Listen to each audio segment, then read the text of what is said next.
हाँ भाई, permutations and combinations.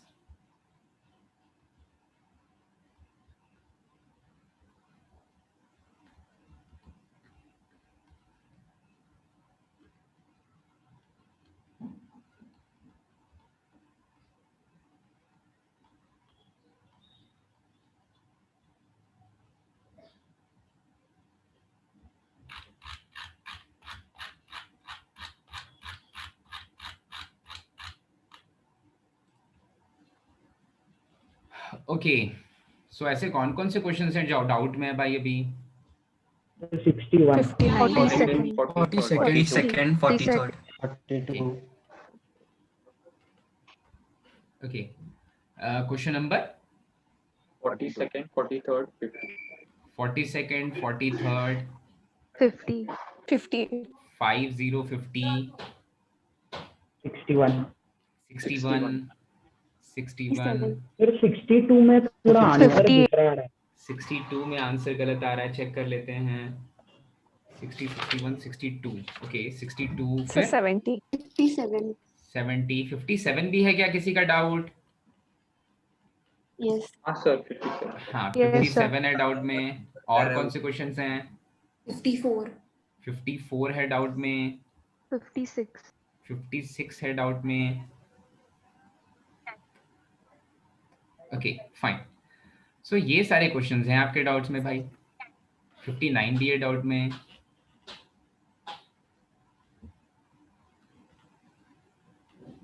तो 59 हमने किया था. 59, yes sir, we have done that. we are done with. 59 नहीं करूंगा मैं सॉल्व, क्योंकि मैं ऑलरेडी डिस्कस कर चुका हूँ। फाइन, ठीक है, तो ये सारे क्वेश्चंस हैं और हम शुरू करेंगे क्वेश्चन नंबर 42 से। क्वेश्चन नंबर 42 से शुरू करते हैं भाई। क्वेश्चन नंबर 42 में बोल रहा है, अच्छा 42 तो हम सॉल्व नहीं करेंगे अभी, ये डिरेंजमेंट का क्वेश्चन है, डी अरेंजमेंट का क्वेश्चन है। ये तो मैं प्रॉब्लम सॉल्विंग क्लास में ही कराऊंगा। ये this is out of the syllabus of JEE means. So 42 I am not solving, 42 के बाद से सॉल्व करेंगे। डिरेंजमेंट का क्वेश्चन है 42 वाला, तो इसको स्किप करते हैं, पीएसएस में करेंगे इसको। क्वेश्चन नंबर 43 कर सकते हैं, आसान है, लेकिन मुझे वो फॉर्मूला भी बताना है कि डिरेंजमेंट का फॉर्मूला वही क्यों आता है, तो वो पूरी चीज तो पीएसएस में ही की जाएगी। हाँ 43 पे आ जाते हैं। 42 को ट्रू एंड फॉल्स वाला अप्रोच यूज करना पड़ेगा। 42 में principle of inclusion and exclusion use होगा। मैंने अभी प्रिंसिपल ऑफ इंक्लूजन और एक्सक्लूजन ही नहीं पढ़ा है, ठीक है? तो पहले इंक्लूजन एक्सक्लूजन पढ़ाऊंगा, फिर डिरेंजमेंट का फॉर्मूला प्रूव करूंगा, फिर डिरेंजमेंट के ढेर सारे क्वेश्चंस पढ़ेंगे। पिछले 10 साल में जेईई मेंस ने केवल एक बार डिरेंजमेंट से एक क्वेश्चन पूछा है, ओनली फॉर वंस, ठीक है? वो भी जेईई एडवांस्ड में। तो डिरेंजमेंट उतना इंपॉर्टेंट टॉपिक नहीं है, पर फिर भी एक टॉपिक है, ठीक है, जेईई एडवांस्ड के लिए। तो वो प्रॉब्लम सॉल्विंग क्लास में कर लेंगे भाई, प्रॉब्लम सॉल्विंग सेशंस में कर लेंगे। ओके, क्वेश्चन नंबर 43 से हम शुरू करेंगे। क्वेश्चन नंबर 43 में बोल रहा है n की वैल्यू है mc2, n की वैल्यू है mc2, सॉरी m प्लस नहीं mc2, तो nc2 की वैल्यू चाहिए। n की वैल्यू है mc2, तो nc2 की वैल्यू चाहिए। ओके, सो आपका अप्रोच क्या था इस क्वेश्चन को सॉल्व करने का भाई सुदनयान? अप्रोच क्या था? सो मैंने थोड़ा समझाने कैसा करने का, इसलिए नंबर्स अज्यूम करके आंसर फाइंड आउट किया. ओके, तो कोई आंसर मैच किया क्या? Yes sir. सो मतलब m का वैल्यू 5 लिया, सो 5c2 क्या आता है देखा. 5c2 is 10, then n becomes 10, then 10c2. Okay, और देखा ठीक कौन है। सा option. आयुष कैसे किया तूने? सर मेरा ही डाउट है सर। अच्छा तेरा ही डाउट है, ठीक है। Yes sir. तो देखो आपको कन्वर्जन करना है केवल। सर मैं n को mc1 लिखा। n को mc1 लिखा, हाँ फैक्टोरियल फॉर्म में लिख सकते हैं. तो देखो mc2 is m into m-1/2, ठीक है? अब आपको nc2 चाहिए, मतलब आपको क्या चीज चाहिए भाई? आपको n-1/2 चाहिए, n into n-1/2 चाहिए। आपको mc2 दिया हुआ है, आपको ये वाली चीज चाहिए, n into n-1 divided by 2, ठीक है? तो आपको n की वैल्यू पता है, तो आपको n-1 की वैल्यू चाहिए भाई। तो n-1 की वैल्यू हो जाएगी m इंटू m-1/2 -1, ठीक है, n-1 की ये वैल्यू हो जाएगी। अच्छा, अब आपको ये वाली वैल्यू तक पहुंचना है तो मल्टीप्लाई करो भाई इनको, किनको किनको मल्टीप्लाई करोगे, m times of m-1/2 multiplied by m times of m-1/2 -1, ठीक है, इनको मल्टीप्लाई करोगे और इनसे जो भी आउटपुट आएगा, हाँ, इनसे जो भी आउटपुट आएगा उसको फिर 2 से डिवाइड भी करना है। देखो तो जो ऊपर में n-1/2 है वही वाली चीज लिखा मैंने, ठीक है, तो यही वाली चीज होगी nc2। अब आप एक बार फिर से ऑप्शंस देखो, हाँ, सारे के सारे ऑप्शंस mc2 mc3 mc4 के फॉर्म में, तो जो आपका RHS है वो केवल और केवल m के फॉर्म में कन्वर्ट हो गया, इसलिए जो अप्रोच है मेरा वो सही हो गया भाई, RHS को m के फॉर्म में कन्वर्ट कर लिया। अब मैं क्या करने वाला हूं, ये m+2c3 m+1c4 ये सारे जो वैल्यूज लिखी हुई हैं ये वैल्यूज क्रिएट करने की कोशिश करते हैं।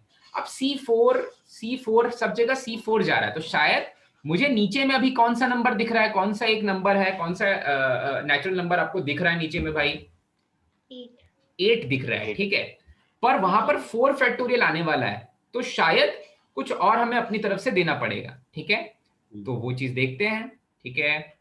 ओके, यहां पर मैं इसको कुछ ऐसा लिखता हूं, m-1/4 मतलब m² -1 का होल स्क्वायर अपॉन 4 माइनस ये हो जाएगा m-1/2 this whole thing divided by 2, ठीक है, अंदर जाके मल्टीप्लाई कर दिया। थोड़ा सा रिजॉल्व करना पड़ेगा क्योंकि m+4 m+2 m+3 इनके फैक्टोरियल्स क्रिएट करने हैं, तो इनके फैक्टोरियल क्रिएट करने हैं, कॉम्बिनेट्रिक्स का क्वेश्चन है भाई, तो यहाँ पर क्या करने वाले हैं, हाँ, यहाँ पर ऐसा कुछ कर सकते हैं, m² m-1 का स्क्वायर क्या हो जाएगा, समझते हैं, m-1 का होल स्क्वायर m² - 2m + 1² +1 हो जाएगा, माइनस यहाँ पर ले लिया 2m² + 2m, ठीक है, मैंने एलसीएम ले लिया है, एलसीएम ले लिया तो दोनों का एलसीएम आ जाएगा 4 और 4 के साथ एक और नीचे में 2 है, तो ये हो जाएगा इफेक्टिवली 8, ये वाली चीज आ गई, ठीक है भाई, समझ में आया निश्चित? Yes sir. हाँ, देखो तो उसके बाद ये वाली चीज m⁴ - 2m³ +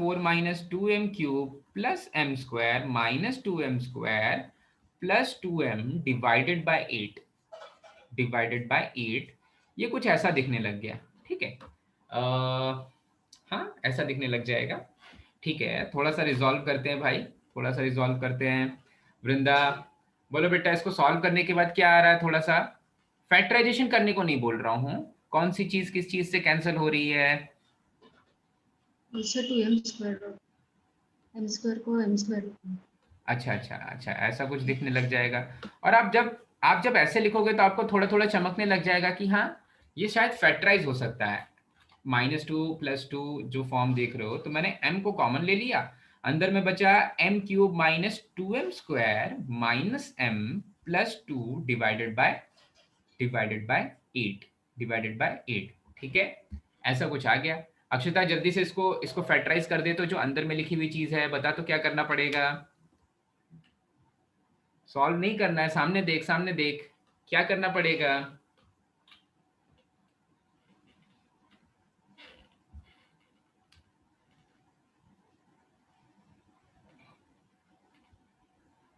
सो m को और एक बार कॉमन लेना पड़ेगा, m को कॉमन लेना पड़ेगा,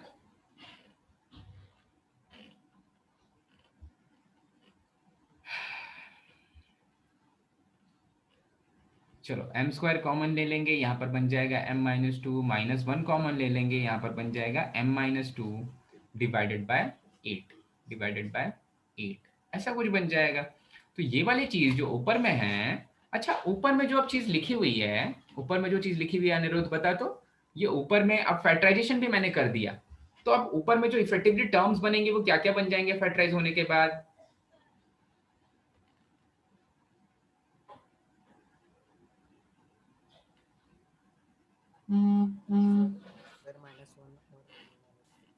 बिल्कुल सही, m × m² - 1 जिसको मैंने लिखा m + 1 × m-1 और एक लिख दिया m-2। तो ऊपर में देखो तो इनको सीक्वेंस में लगा देते हैं, ये जो नंबर्स ऊपर हैं इनको सीक्वेंस में लिख देते हैं। नंबर्स हो जाएंगे m+1 into m into m-1 into m-2, ऐसे हो जाएंगे। चमका क्या भाई? बिल्कुल Yes, चमक गया sir. होगा। अच्छा, तो ये 4 कदम तक चल रहे हैं, ये ऊपर में तो 4 कदम तक चल रहे हैं, नीचे में ऐसा कुछ नहीं हो रहा है, नीचे में 8 है अकेला। तो इस 8 को क्या चाहिए भाई? सबसे पहले तो एक 3 दे दे जिससे कि 24 पहुंच जाए, और जब 24 पहुंच जाएगा तो फिर क्या हो जाएगा? फैक्टोरियल 4। तो देखो तो ये m+1 m-1 m-2 divided by नीचे वाली चीज है फैक्टोरियल 4। अरे भैया, नीचे में फैक्टोरियल 4 है, ऊपर में 4 कदम चले, नीचे में भी 4 कदम चलने वाले हैं। 4 3 2 1 है लिखा हुआ। तो ये वाली चीज पूरी पूरी क्या है निशा? ये मसाला जो है, ये पूरा पूरा मसाला क्या है? 3 times m+1 c4। हाँ, 3 टाइम्स m+1 c4। देखो तो नीचे में 4 कदम चल रहे हैं तो नीचे में होगा 4, और नीचे वाले 4 कदम की वजह से ऊपर में 4 कदम चल रहे हैं तो m+1। तो ये आंसर हो जाएगा। ठीक है, तो इस क्वेश्चन का कोई भी आंसर सही नहीं है आई गेस।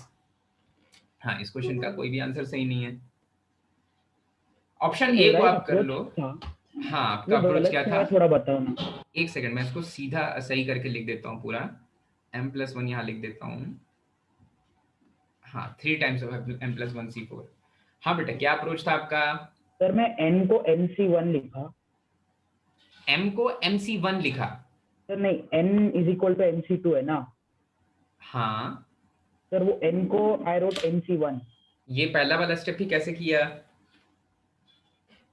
सर वो n को mc1 लिखा ना? n को nc1 लिखा ना? हाँ सर। हाँ, n को nc1 लिख सकते हैं। सर उसके बाद n-1 = m-2 ऐसे, उससे n = m-1 आता है। जितने आप देखो ऋषिकेश ने क्या गलती की भाई, सुनो। ऋषिकेश ने n को लिखा nc1 और RHS में है mc2। तो ऋषिकेश ऐसा बोल रहा है या हम भी ऐसा बोल रहे हैं कि हम out of n objects out of n कद्दू एक कद्दू चूज कर रहे हैं, और आउट ऑफ m आम एक आम चूज कर रहे हैं, m फॉर मैंगो। ठीक है, तो सिलेक्शन अलग अलग है ना भाई, कैसे बराबर हो सकते हैं सिलेक्शंस?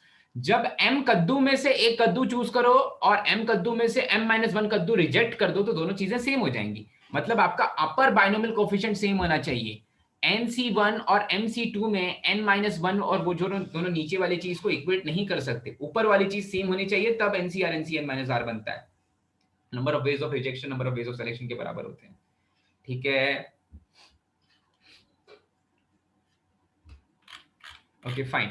आप कुछ नहीं बोल रहे हो, इसका मतलब ठीक है, मैं उसको कंसिडर करता हूं। ये था क्वेश्चन नंबर 43। क्वेश्चन नंबर 43 के बाद आ जाते हैं क्वेश्चन नंबर 50 पे। क्वेश्चन नंबर 43 के बाद क्वेश्चन नंबर 50 पे देख सुज्ञान, जो तूने सब्स्टिट्यूशन वाला पार्ट किया ना, सब्स्टिट्यूशन वाला पार्ट कभी कभी सही हो जाएगा, कुछ वैल्यूज के लिए सही हो जाएगा। ठीक है, ये वाली चीज यूनिवर्सल होगी कि m की कोई भी नेचुरल नंबर वाली वैल्यू रखेंगे तो यही आंसर आ जाएगा। अरे 1c1 और 4c1 और 4c3 सेम हो जाता है ना, पर ऐसा थोड़ी ना है कि लोअर बाइनोमियल कोएफिशिएंट दोनों जगह पर 3 ही रहे। समझ रहा है? मतलब नंबर ऑफ चॉइसेस यहाँ पर ना, जो नंबर ऑफ चॉइसेस हैं वो सेम हो सकती हैं कभी कभी। इतने में से इतना चूज करें और इतने में से इतना चूज करें, हो सकता है सेम हो जाए। ठीक है, पर सारी वैल्यूज के लिए वो चीज सेम नहीं होगी। ठीक है, यस सर। किसी और को कोई डाउट भाई इस क्वेश्चन में? No sir. ठीक है, नहीं सर। चलो क्वेश्चन नंबर 50 पे आ जाते हैं। क्वेश्चन नंबर 50 है, हाँ क्वेश्चन नंबर 50 है, यहाँ पे बोल रहा है triangle whose vertices are the vertices of an octagon but none of whose sides happen to come from the sides of octagon है क्या? शायद यही क्वेश्चन होगा, from the sides of octagon. Yes. ठीक है, Yes, sir. तो सबसे important चीज है आपको यहाँ पर कि एक ऑक्टागन होता क्या है। एक ऑक्टागन क्या होता है अनिरुद्ध?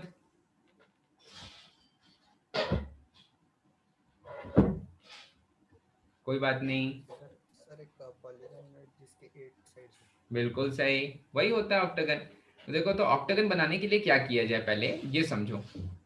ऑक्टागन के लिए एक ऐसा लाइन खींचो, एक ऐसा लाइन खींचो, एक ऐसा लाइन खींचो, और एक ऐसा लाइन खींचो, समझ गए? फिर क्या करना है, इसको ऐसे ज्वाइन कर दो, इसको ऐसे ज्वाइन कर दो, इसको ऐसे ज्वाइन कर दो और इसको ऐसे ज्वाइन कर दो, तो बन जाएगा आपका ऑक्टागन। देखो तो बन गया ना। तो ऐसे बनाना सीख लो भाई। अब देखो एक ऑक्टागन में कितने वर्टाइसेस होते हैं, 1 2 3 4 5 6 7 8। अच्छा 8 वर्टाइसेस हैं, एक ऑक्टागन के 8 वर्टाइसेस हैं। तो पहले तो टोटल कितने ट्राइंगल्स बन सकते हैं इस ऑक्टागन में, टोटल कितने ट्राइंगल्स बन सकते हैं? 8C3। तो वो तो सबसे आसान है कि 8C3 टोटल ट्राइंगल्स, टोटल देखो मैं टोटल लिख रहा था, टोटल होगा, टोटल ट्राइंगल्स कितने बन जाएंगे भाई? देखो ये TATL नहीं है, TOTL है, टोटल ट्राइंगल्स बन जाएंगे 8 में से कोई भी 3 पॉइंट चूज कर लोगे। तो जैसे कि अच्छा 8C3 को जल्दी से क्या बोलेंगे प्रत्यक्षा, 8C3 को जल्दी से सॉल्व कैसे करेंगे हम? 8 into 7 into 6, 3 into 2 into हाँ, डिवाइडेड बाय 3 into 2 into 1, ठीक है। तो ऐसे टोटल ट्राइंगल्स हो जाएंगे 56, टोटल 56 ट्राइंगल्स हैं। अब आपको ट्राइंगल का कोई साइड का सपोर्ट नहीं लेना है, ट्राइंगल सॉरी ऑक्टागन के किसी साइड का सपोर्ट नहीं लेना है, ऑक्टागन के साइड का सहारा नहीं लेना है। तो देखो तो ऐसे कौन कौन से ट्राइंगल्स बन सकते हैं, देखो ऐसा ऐसा ट्राइंगल, ऐसे कितने ट्राइंगल्स बन सकते हैं जिनमें दो दो साइड्स का सपोर्ट ले रहे हो? एडजेसेंट पॉइंट्स लेने पड़ेंगे। देखो तो दो साइड्स का सपोर्ट मतलब ये और ये साइड का सपोर्ट ले लिया तो एक ट्राइंगल बना, एक ट्राइंगल बना। फिर ये और ये साइड का सपोर्ट लोगे तो 2 ट्राइंगल बनेगा। फिर ये और ये साइड का सपोर्ट लोगे तो 3 ट्राइंगल बनेगा। ये ले लिया, ये और ये साइड का सपोर्ट लोगे तो चौथा ट्राइंगल बनेगा, triangles. 5th ट्राइंगल बनेगा, 6th ट्राइंगल बनेगा, 7th ट्राइंगल बनेगा और 8th ट्राइंगल बनेगा। ठीक है, देखो तो कितना सुंदर सा फिगर बन गया। ठीक है, तो ऐसे कितने ट्राइंगल्स है जिनमें कि आपने ऑक्टागन के 2 साइड्स का सहारा लिया है, 2 साइड्स का सहारा लेना पड़ रहा है भाई। ऐसे 8 ट्राइंगल्स हैं। ठीक है, तो triangles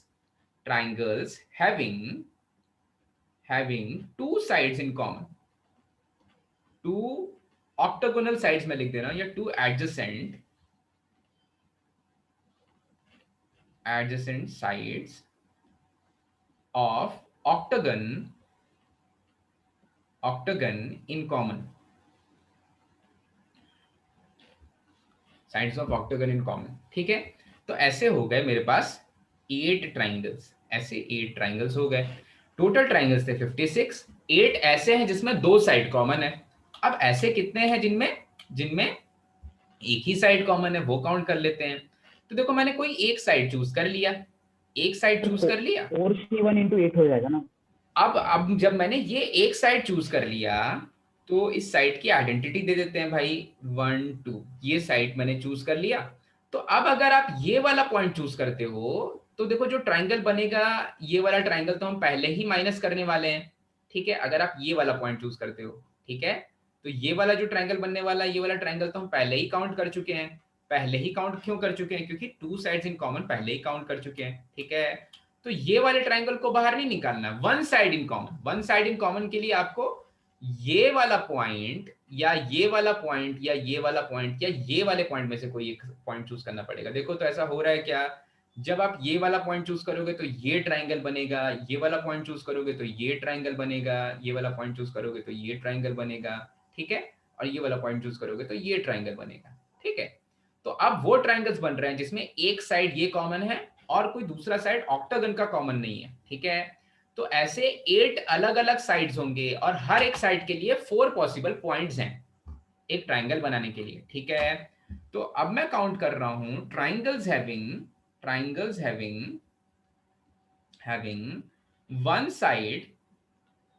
one side of the octagon common। ठीक है, तो ये हो जाएंगे, मैंने 8 में से कोई एक साइड चूज कर लिया और बाकी बचे हुए 4 में से 6 पॉइंट्स बच रहे हैं। पर 2 पॉइंट्स अगर आप चूज करोगे तो फिर से 2 साइड इन कॉमन चूज करने वाले हो, तो बाकी बचे हुए 4 में से कोई एक पॉइंट चूज कर लो भाई। ठीक है, तो ऐसे कितने ट्राइंगल्स हो जाएंगे? 32। ऐसे ही किया था ना ऋषिकेश? Yes sir. हाँ, तो फिर देखो, तो टोटल ट्राइंगल्स तो थे 56 माइनस वो जिनके दो साइड्स कॉमन हो गए वो हो गए 8 माइनस वो जिनका एक साइड कॉमन हो गया वो हो गए 16, 16 24 नहीं 32।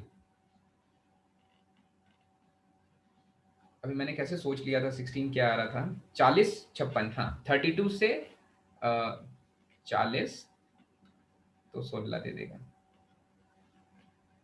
ठीक है भाई, समझ में आया? Yes sir. Yes sir. Yes sir. Question number 50 ये था। फिर 50 के बाद हम आ जाते हैं क्वेश्चन नंबर 50 के बाद आ जाते हैं क्वेश्चन नंबर 54 पे। क्वेश्चन नंबर 50 के बाद क्वेश्चन नंबर 54 पे आ जाते हैं, फिर 56 एंड सो सर ऑन। 51 एक बार बता दो। 51 तो ऑलरेडी हम कर चुके हैं ना बेटा। देखो यार, जो क्लासेस हो जा रही है ना उसको पहले खुद से रिवाइज कर लो। आप ऐसा मत करो कि या तो आप अलग से पूछ लो। आप जब एक क्वेश्चन पूछते हो तो उसमें मेरा कोई नुकसान नहीं होता, आपका कोई नुकसान नहीं होता, लेकिन जिसने वो क्वेश्चन ऑलरेडी सॉल्व कर लिया उस बच्चे का टाइम वेस्ट हो रहा है। ठीक है, तो ऐसा मत करो, दूसरों का समय वेस्ट मत करो। आप बाद में कभी पूछ सकते हो पर इन क्लास मत पूछो। ठीक है, ओके। सो क्वेश्चन नंबर 51 हमने ऑलरेडी कर लिया था। जिसका भी डाउट है आप एक बार वीडियो देख लो और दोबारा से पूछ लो, कोई प्रॉब्लम नहीं है, पर दूसरों पर टाइम वेस्ट मत करो। क्वेश्चन नंबर 54 पे आ जाते हैं। क्वेश्चन नंबर 54 किसका डाउट है भाई? सर मेरा मेरा मेरा मतलब भी। किसका? समझना।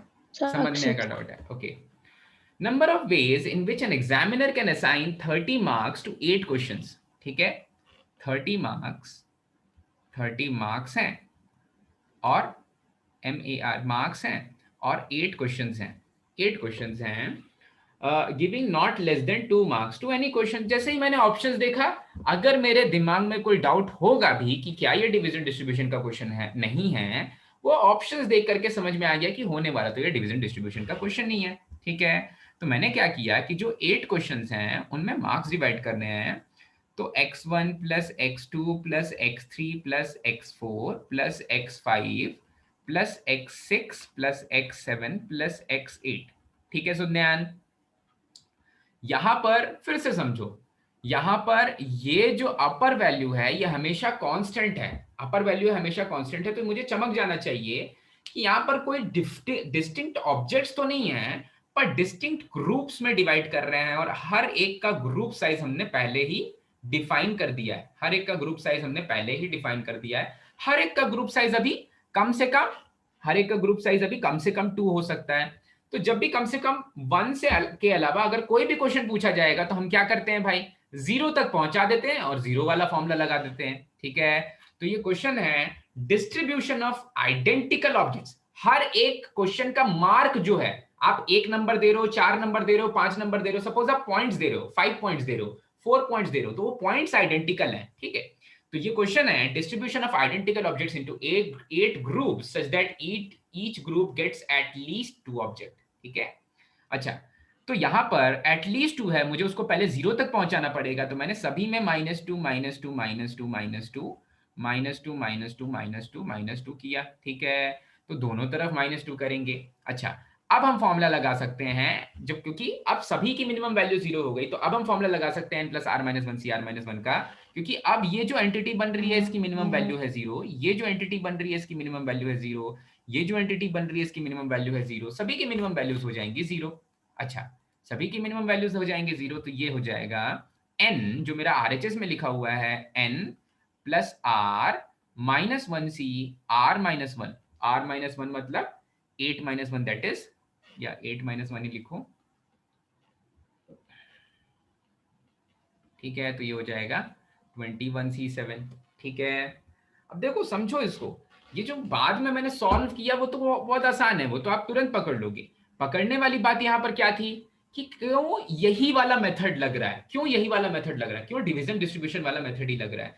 तो आपकी अपर लिमिट, उन सम ऑफ मार्क्स का जो आउटपुट है वो हमेशा कांस्टेंट है, और मैक्सिमम मार्क्स जो आप पा सकते हो वो 30 है, सभी में मैक्सिमम मार्क्स सेम है, और मार्क्स अपने आप में आइडेंटिकल हैं, आइडेंटिकल एंटिटीज हैं। आइडेंटिकल एंटिटीज को अलग अलग डिस्टिंक्ट ऑब्जेक्ट्स में, डिस्टिंक्ट ग्रुप्स में डिस्ट्रीब्यूट किया जा रहा है।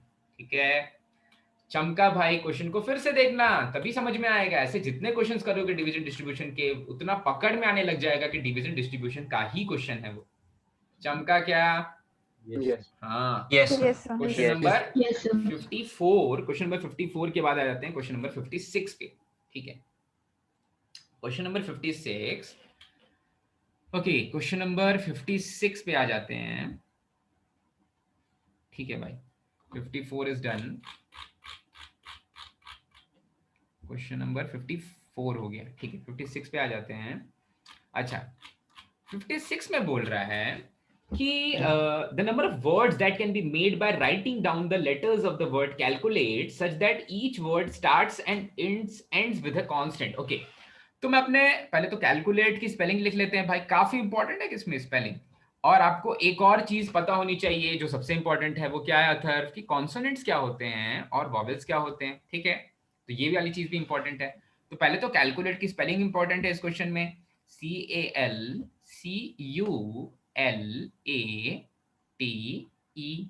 देख लो भाई, अगर मैंने गलत लिखा है तो किसी को कोई आपत्ति है, चाय पत्ती है, कुछ भी है, पूछ लो भाई। और इसके बाद आप मुझे ये बता दो कि कौन कौन से लेटर्स हैं जो वॉवेल्स हैं और कौन कौन से लेटर्स हैं जो कॉन्सोनेंट्स हैं।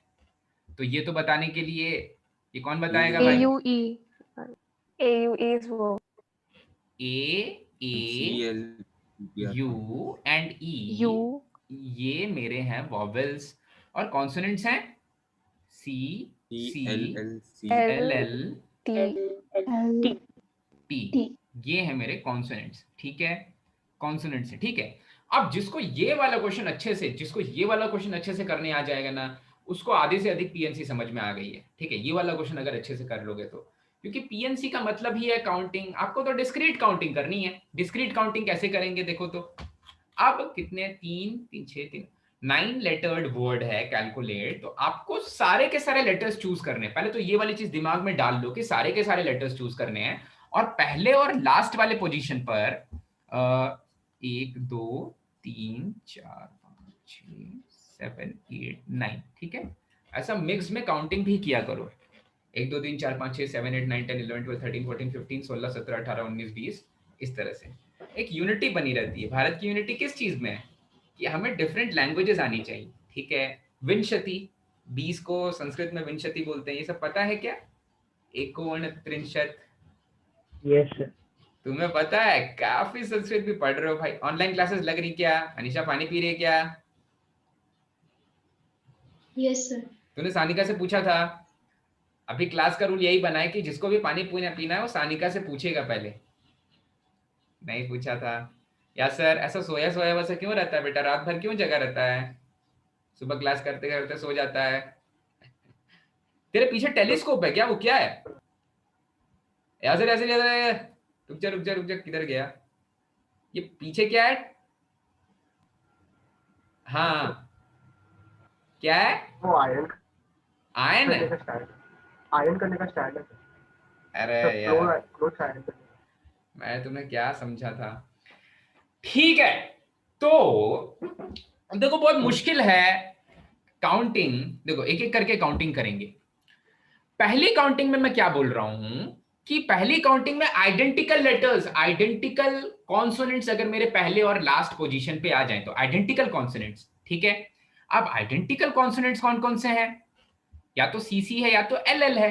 ठीक है, तो आइडेंटिकल कॉन्सोनेंट्स, पहला वाला केस, अगर मेरे केस 1 ले रहा हूं मैं, देखो 3 केसेस बनेंगे। मैं तीनों केसेस को यहीं पर लिखता हूं क्योंकि बार बार नीचे जाने में मुझे भी प्रॉब्लम होती है और आपको भी होगी।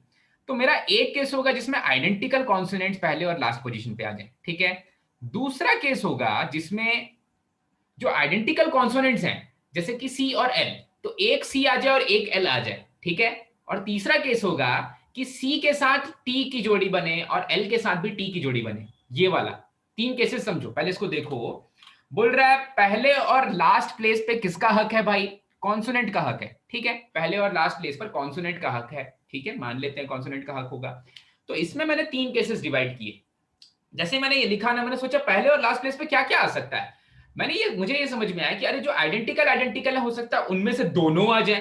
ठीक है, या फिर आइडेंटिकल में एक आइडेंटिकल का एक और एक आइडेंटिकल का एक आ जाए, या फिर तीसरा केस हो सकता है कि एक आइडेंटिकल का एक और जो अलग वाला लेटर है टी वो आ जाए। चमका क्या? समझ में आया? तीन Yes, केसेस, sir. ठीक है।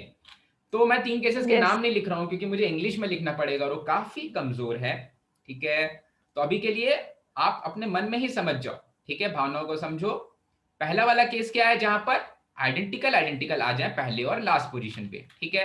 दूसरा वाला केस क्या है? जहां पर एक आइडेंटिकल वाले से पार्टिसिपेट करे और दूसरा भी आइडेंटिकल वाले से पार्टिसिपेट करे, पर पहले वाले में सी आ सकता है, दूसरे वाले में सी और एल या एल और सी आ सकता है, और तीसरे वाले में सी या टी या टी या सी आ सकता है, या एल या टी या एल आ सकता है, ठीक है। चमका ना भाई? चलो, Yes, sir. तो पहला वाला केस काउंट करते हैं, पहला वाला केस काउंट करते हैं। ये तो रेड हो गया, ठीक है, क्या है? हाँ भाई, पहले वाले केस में या तो सी आ जाए या तो एल आ जाए। तो आपको क्या करना है? केवल दो जो आइडेंटिकल है उनमें से कोई एक आइडेंटिकल चूज कर लेना है, और वो आइडेंटिकल, कोई एक आइडेंटिकल चूज करना है, या तो सी को चूज करो या तो एल को चूज करो, ठीक है। तो दोनों, इसको लॉजिकली ऐसे भी सोच सकते हो, या तो सी आ सकता है या तो एल आ सकता है, तो दो केसेस बनेंगे, ठीक है, या दो पॉसिबल परम्यूटेशंस होंगे, ठीक है। तो मैंने ऐसा मान लिया कि जो दो आइडेंटिकल हैं उनमें से कोई भी एक आइडेंटिकल वाला सेट में चूज कर ले रहा हूं, तो मेरे पास सपोज सी आ गया, ठीक है। अच्छा, तो अब जो बच गए लेटर्स, अब जो मेरे पास दो लेटर्स ऑलरेडी, ये वाली पोजीशन और ये वाली पोजीशन फिल हो चुकी है, ठीक है। तो अब जितनी पोजीशंस बची वो कितनी हो गई भाई? 7 पोजीशंस बच गई, क्योंकि मैंने एक ही आइडेंटिकल चूज किया है, ठीक है। तो बाकी 7 पोजीशंस बच गई, तो उनको फैक्टोरियल 7 वेज में परम्यूटेट कर सकते हैं। पर जब हम ये कर रहे हैं तो फिर हमारे पास अभी दो, देखो, एक सेट चूज कर लिया तो अभी भी एल तो रहेगा अगर सीसी चूज किया तो, या अगर एल चूज किया तो सीसी रहेगा, ठीक है। तो एक सेट तो कॉन्सोनेंट का आइडेंटिकल रहेगा और एक ए वॉवेल का आइडेंटिकल रहेगा। तो क्या आ जाएगा? फैक्टोरियल 7 अपॉन फैक्टोरियल 2, ठीक है। ये हो गया पहला वाला केस, ठीक है। मैं लिख देता हूं, पहले वाले केस में सी और सी आ जाएगा पहले और लास्ट पोजीशन पे, उसके बीच में जो भी आ रहा है, ये केस 1 हो गया, केस 1 हो गया। देखो, इस पर थोड़ा ध्यान से काउंटिंग करते हैं क्योंकि गड़बड़ हो सकता है, मुझसे भी गड़बड़ हो सकता है, ओके। केवल काउंटिंग करना सही से है, ओके। अब दूसरे केस की बात करते हैं, ठीक है। दूसरे केस की बात करें तो दूसरे केस में मैं क्या बोल रहा हूं कि पहले प्लेस पे सी, दूसरे प्लेस पे एल, या पहले प्लेस पे एल, दूसरे प्लेस पर सी, ऐसा कुछ आना चाहिए। चमक रही है ना चीज भाई? तो अब Yes. लॉजिकली आपको एलसी और सीएल का दो परम्यूटेशन होगा, ठीक है। पर आप इसको परम्यूटेशंस के फॉर्म में कैसे सोचोगे?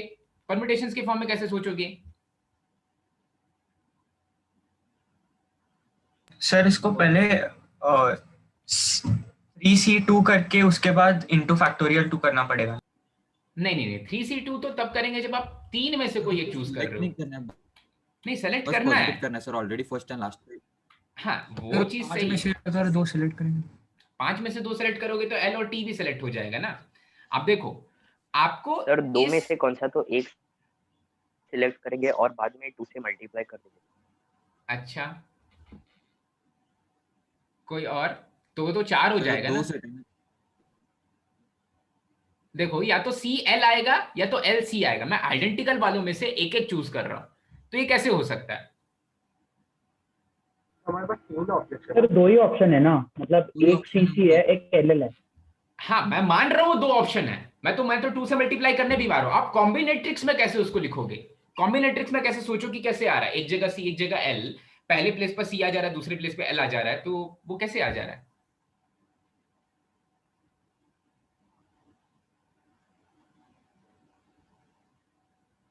वो जो फर्स्ट एंड लास्ट प्लेस है वो 2 प्लेसेस है ना, 2 में से एक प्लेस चूज करेंगे और एक को चूज करके इनटू 2 फैक्टोरियल करेंगे ना। 2 में से एक चूज कर दिया प्लेस, हाँ, तो फिर 4 आ रहा है ना यहाँ पर ऐसे मल्टीपल।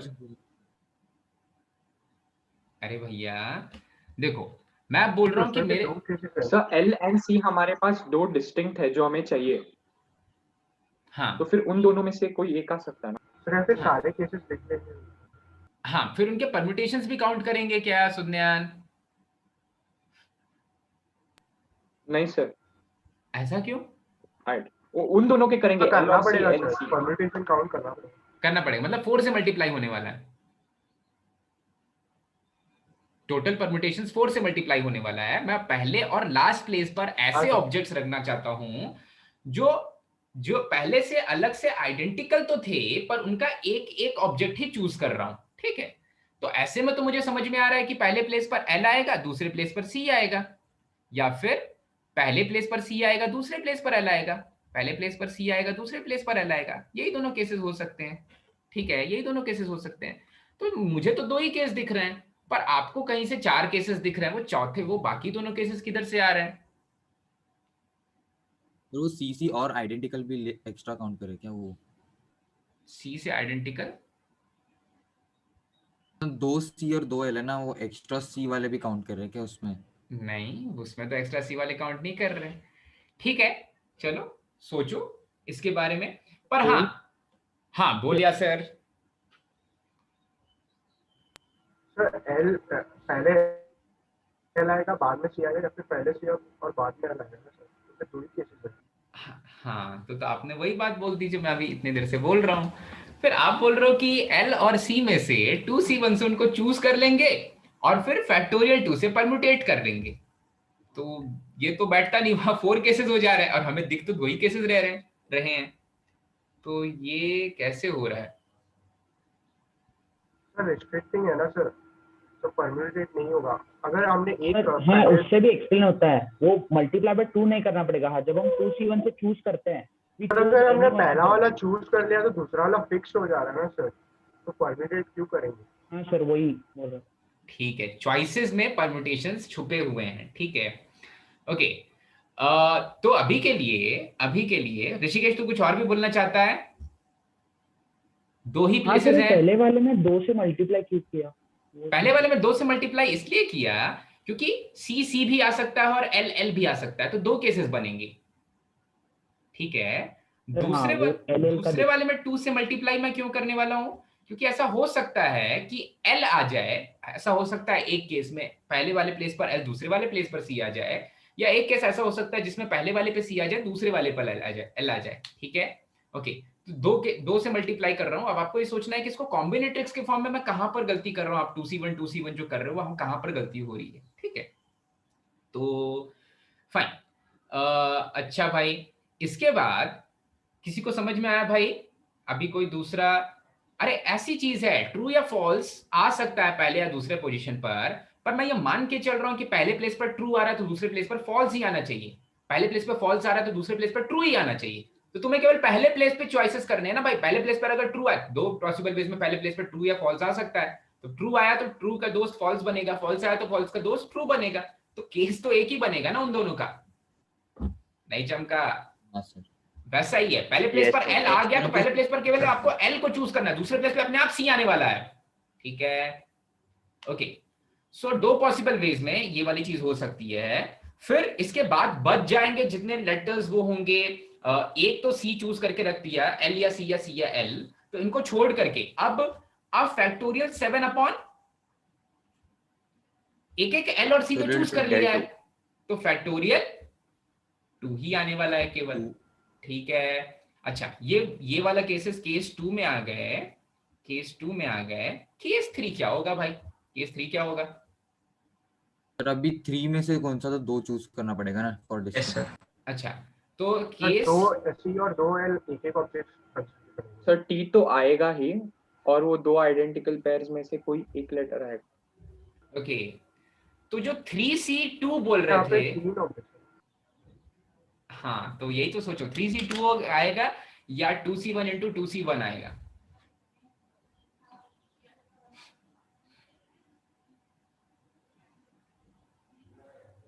वहां पर तो 4 आ रहा है, 2C1 into 2C1 भाई ये कॉन्सोनेंट्स मुझे दिख रहे हैं और हम ऑलरेडी काउंट किया है। हाँ, सी और एल और एक बार काउंट कर ले रहे हैं अगर। यस सर, ठीक है, तो कहीं ना कहीं 3C2 आने वाला है, ठीक है। और मैं तो इसको बस ऐसे सोचता हूँ कि मुझे जो चीज दिख रही है, मुझे तो दिख रहा है ना भाई कि 2 आइडेंटिकल है, एक टी अलग है, तो मेरे चॉइसेस कैसे होने चाहिए? अब मुझे चाहिए सारे डिफरेंट, मुझे दिख रहा है ना 2 सी एक जैसे हैं, तो मैं एक ही सी को, उन 2 आइडेंटिकल सीज को एक ही सी कंसीडर करूंगा, उन 2 आइडेंटिकल एल्स को एक ही एल कंसीडर करूंगा, उस अलग वाले टी को तो टी कंसीडर करना है। तो जो केसेस बन रहे हैं, अब देखो केसेस बन रहे हैं वो बन रहे हैं टी और एल, टी और एल, एल और टी, या फिर सी और एल नहीं, टी और एल, एल और टी, और सी और टी, या टी और सी। अब यहां पर तो 4 केसेस आ जा रहे हैं, तो कौन सी कहानी सही थी, 3C2 वाली या ये वाली? 2C1 into 2C1 2C1 into 2C1 into 2C1 ही करें। तो 3C2 में हम C और L के भी केसेस काउंट कर रहे हैं ना? हाँ सर। C और L में, 3C2 में C सर और L और C दोनों भी आ सकते हैं ना इंस्टेड ऑफ T। अच्छा नहीं, 3C2 फिर बड़ा आ जाना चाहिए ना। देखो आपने जब 3C2 किया तो आपने बोला कि इन तीनों में से हम कोई भी 2 चूज कर रहे हैं, अच्छा ठीक है, मैंने ये बात मान ली है, इन तीनों में से हम कोई भी 2 चूज कर रहे हैं। तो अब तो ये नंबर 4 से ज्यादा बड़ा आना चाहिए ना, क्योंकि हम ऐसा बोल रहे हैं कि हम C और T भी चूज कर रहे हैं, T और C भी चूज कर रहे हैं, हम L और T भी चूज कर रहे हैं, T और L भी चूज कर रहे हैं, हम C और L भी चूज कर रहे हैं, और L और C भी चूज कर रहे हैं, तो ज्यादा आ जाना चाहिए। अच्छा मैंने ज्यादा लिख दिया है क्या? हाँ मैंने लिख दिया, उसको फैक्टोरियल 2 वेज में अरेंज कर सकते हैं। 3C2 मल्टीप्लाइड बाय फैक्टोरियल 2 करना पड़ेगा वहां पर, ठीक है। अरे चमका भाई, मेरी चीज चमकी, मैं तुम्हें कंफ्यूज करने की कोशिश कर रहा था कि जब आप 3C2 कर रहे हैं तो यहाँ पर तीन ही केसेस क्यों दिख रहे हैं, तो 3C2 में जब 3 केसेस दिख रहे हैं तो उनके बाद उनको फैक्टोरियल 2 से अरेंज भी करना पड़ेगा। यहाँ पर वो चीज नहीं करनी है, यहाँ पर तो मैं केसेस ऐसे भी काउंट कर ले रहा हूं कि भाई T या L हो सकता है, L या T हो सकता है, या C या T हो सकता है, या T या C हो सकता है, जब सारे के सारे डिफरेंट हो। और L और C और L मैं ऑलरेडी काउंट कर चुका हूं, ठीक है। तो जब डिफरेंट वाले केसेस काउंट कर रहे हैं तो ये वाले केसेस हो जाएंगे 4 मल्टीप्लाइड बाय। अब सोचो, जब आपने एक आइडेंटिकल वाला ले लिया है तो कितने आइडेंटिकल वाले अभी भी बचे हुए हैं अंदर में? 2 आइडेंटिकल वाले। मान लो अगर मैंने L को चूज कर लिया तो C वाला आइडेंटिकल अभी बचा हुआ है, और A ऑलरेडी आइडेंटिकल है, तो फिर से क्या हो जाएगा, factorial 7 upon factorial 2 into factorial 2। चमका क्या? 2। Yes sir. ओके, अब इसको ऐड कर देते हैं, इतना स्पेस की जरूरत तो नहीं थी, इसको ऐड करते हैं, देखते हैं आंसर क्या आ रहा है भाई। एक सेकेंड, थोड़ा सा नीचे चले जाता हूं मैं।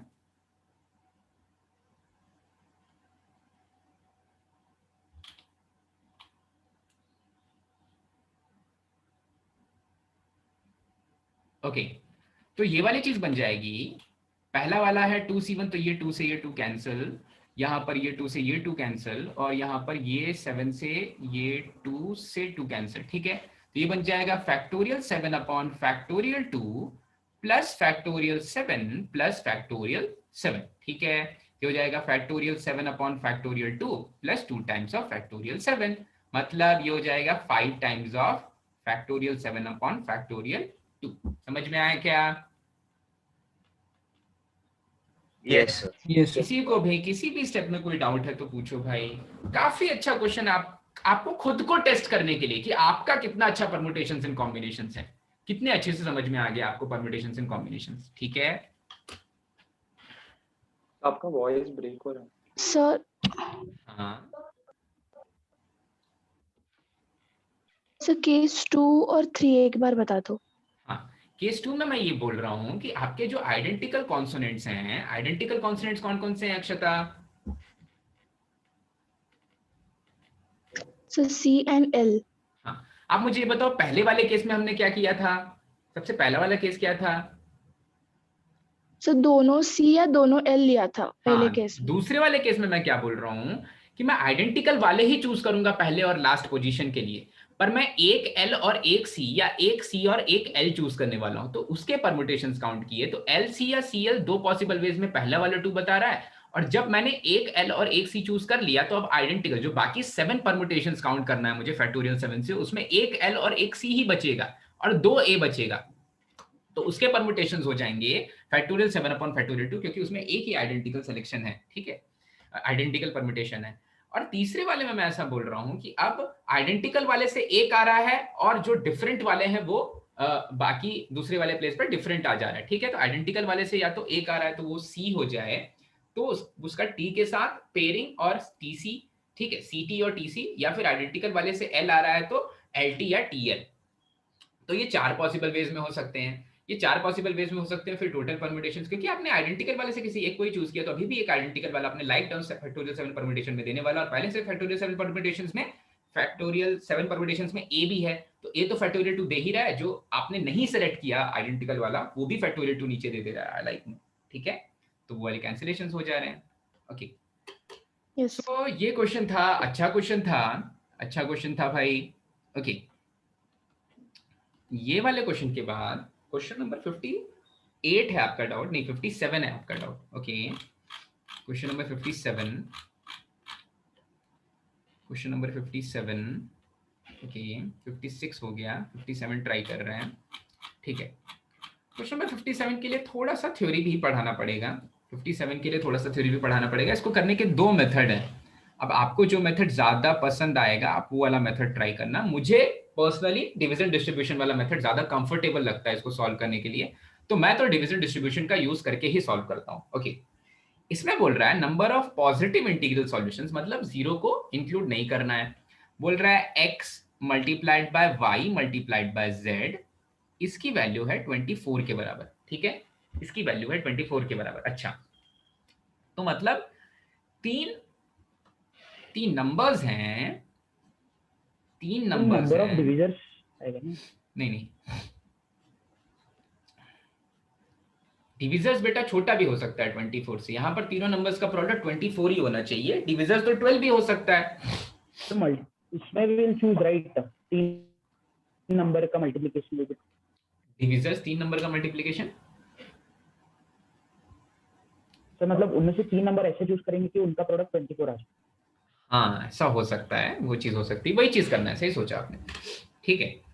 तो मैं पूछूंगा आपसे कि 24 का प्राइम फैक्टराइजेशन क्या है, तो आप बोलोगे सर 24 का प्राइम फैक्टराइजेशन है 24 का प्राइम फैक्टराइजेशन है 2 cube into 3 raise to the power 1, ठीक है। तो देखो ये x1 एक ऐसा नंबर है जिसमें इस 2 क्यूब मतलब 3 2 और 1 3 2s एंड 1 3 में कि कुछ ना कुछ ग्रुपिंग की गई होगी, ठीक है। देखो फिर से समझो, ऐसा मान लो कि मेरे पास 3 2 हैं और 1 3 है, ठीक है। तो पहले वाले जो पहला वाला नंबर है उसमें x1 2s आए होंगे, उसमें x1 2s आए होंगे, दूसरे वाले नंबर में x2 2s आए होंगे, तीसरे वाले नंबर में x3 2s आए होंगे, x3 2s आए होंगे, ठीक है। x1 2s पहले वाले नंबर में x में, x2 2s दूसरे वाले नंबर में y में, और x3 2s तीसरे वाले नंबर में z में, ठीक है। लेकिन x1 plus x2 plus x3 की वैल्यू क्या होनी चाहिए, क्योंकि सभी का प्रोडक्ट क्या आना जाना चाहिए, सभी के प्रोडक्ट में तो 2 क्यूब भी आना चाहिए। जब तीनों नंबर्स को मल्टीप्लाई करेंगे तो 2 के जो पार्ट्स मल्टीप्लाई हो रहे हैं वो तो 2 क्यूब भी बनाने चाहिए। मतलब कहीं ना कहीं मैं ये बोल रहा हूं कि x1 plus x2 plus x3 की वैल्यू क्या है, 3 के बराबर है। कितने 2 हैं टोटल, 3 2s हैं, तो x1 plus x2 plus x3 की वैल्यू 3 के बराबर है, ठीक है। मान लेते हैं कि x में 2 2 चला गया, y में 1 2 चला गया, तो z में 0 2 जा सकता है, z केवल 3 हो सकता है, z में एक भी 2 नहीं जा सकता, ये भी तो हो सकता है। पर जो 2 के मल्टीपल्स जा रहे हैं xyz में, उनका जो सम है वो हमेशा 3 हो जाना चाहिए, ठीक है। तो मतलब मैं यहां पर उसमें बोला क्वेश्चन में क्या है, number of positive integral solutions, हम कुछ और दुनिया में चले गए हैं। हम अब बोल रहे हैं कि x1 x2 x3 0 वैल्यू भी ले सकते हैं, क्योंकि ऐसा हो सकता है कि जो पहला वाला नंबर है x, जिसको y से मल्टीप्लाई करने वाले और z से मल्टीप्लाई करने वाले हैं, उसी में तीनों 2 चले गए, वो 8 बन गया। तो बाकी आपको क्या चाहिए, केवल 3 से मल्टीप्लाई करना है, तो y 1 बन जाएगा, z 3 बन जाएगा, तो 8 मल्टीप्लाइड बाय 1 मल्टीप्लाइड बाय 3 भी मुझे 24 दे देगा। तो मतलब x1 नहीं, तीनों 2 चले गए, तो x1 की मैक्सिमम वैल्यू 3 हो सकती है, मिनिमम वैल्यू 0 हो सकती है। वैसे ही रेस्पेक्टिवली x2 और x3 की भी मैक्सिमम वैल्यू 3 हो सकती है, मिनिमम वैल्यू 0 हो सकती है। अच्छा, तो ये बात है। तो number of positive integral solutions, number of non negative integral solutions निकाल लेंगे, 0 भी आ सकता है इसमें, तो ये हो जाएगा n plus r minus 1c r minus 1, मतलब 5c2। ये तो बात हुई 2 की। हमें काम तब तक नहीं खत्म करना है, 24 तब तक नहीं मिल जाएगा जब तक हम y के लिए भी काउंटिंग नहीं कर दें। तो जो भी आंसर y के लिए आने वाला है, जो भी आंसर नेक्स्ट आने वाला है, उसको मल्टीप्लाई करना पड़ेगा इन केसेस से, ठीक है। अब मैं ऐसा बोल रहा हूं कि पहले वाले नंबर में y1 3s आए, दूसरे वाले नंबर में y2 3s आए और तीसरे वाले नंबर में y3 3s आए। y1 y2 y3, इसको अलग से लिख लेता हूं।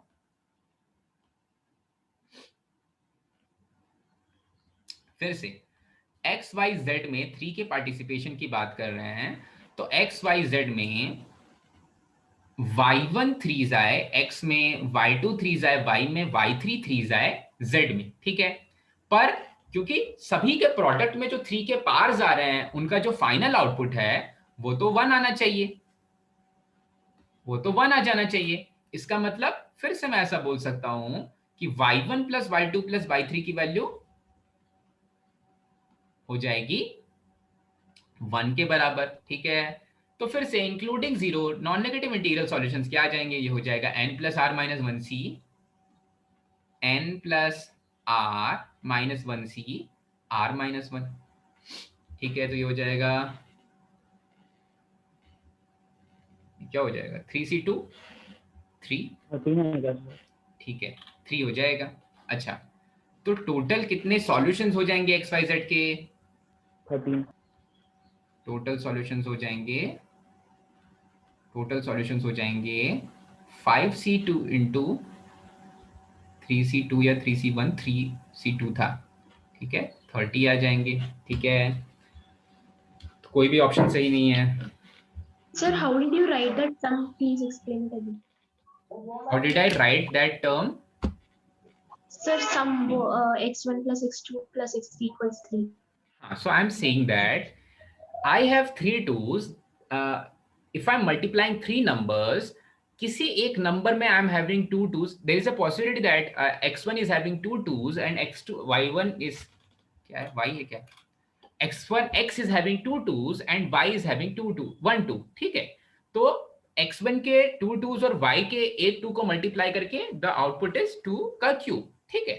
तो आई एम सेइंग दैट कि 2 का जो पार्टिसिपेशन है वो x में है, x1 टाइम्स आ रहा है 2, y में x2 टाइम्स आ रहा है 2 और z में x3 टाइम्स आ रहा है, पर कभी भी वो 2 क्यूब से ज्यादा नहीं हो सकता, 2 क्यूब से ज्यादा नहीं हो सकता। मतलब x1 plus x2, x1 x2 x3 2 के पार्टिसिपेशन बता रहे हैं xyz में, तो कभी भी क्योंकि वो 3 से ज्यादा नहीं हो सकता इन तीनों का सब, और 3 से कम भी नहीं हो सकता, वो तो एग्जैक्टली 3 होना चाहिए, मल्टीप्लाई कर रहे हैं ना भाई, एग्जैक्टली 3 होना चाहिए, तो इनका सम हो जाना चाहिए 3 के बराबर। सो ये मेथड मुझे पर्सनली ज्यादा पसंद है, ठीक है। अब दूसरे मेथड की बात करते हैं, दूसरा वाला मेथड। दूसरे वाले मेथड के लिए सभी को समझ में आया भाई, अच्छे से समझ में आ गया? Yes sir.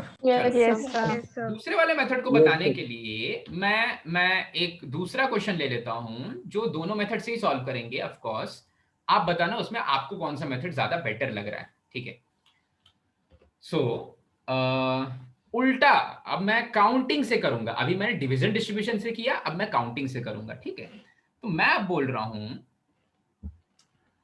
कि 5 नंबर्स हैं x y z, इसको ऐसे लिख लो थोड़ा सा आपको ज्यादा अच्छे से, मल्टीप्लीकेशन है ये नंबर्स का, ठीक है। मैं बोल रहा हूं x multiplied by y multiplied by z multiplied bye w multiplied by u, नहीं u v w होता है ना, u v, z multiplied by u multiplied by v। काफी मुश्किल है, a b c d b, z u multiplied by v, ठीक है।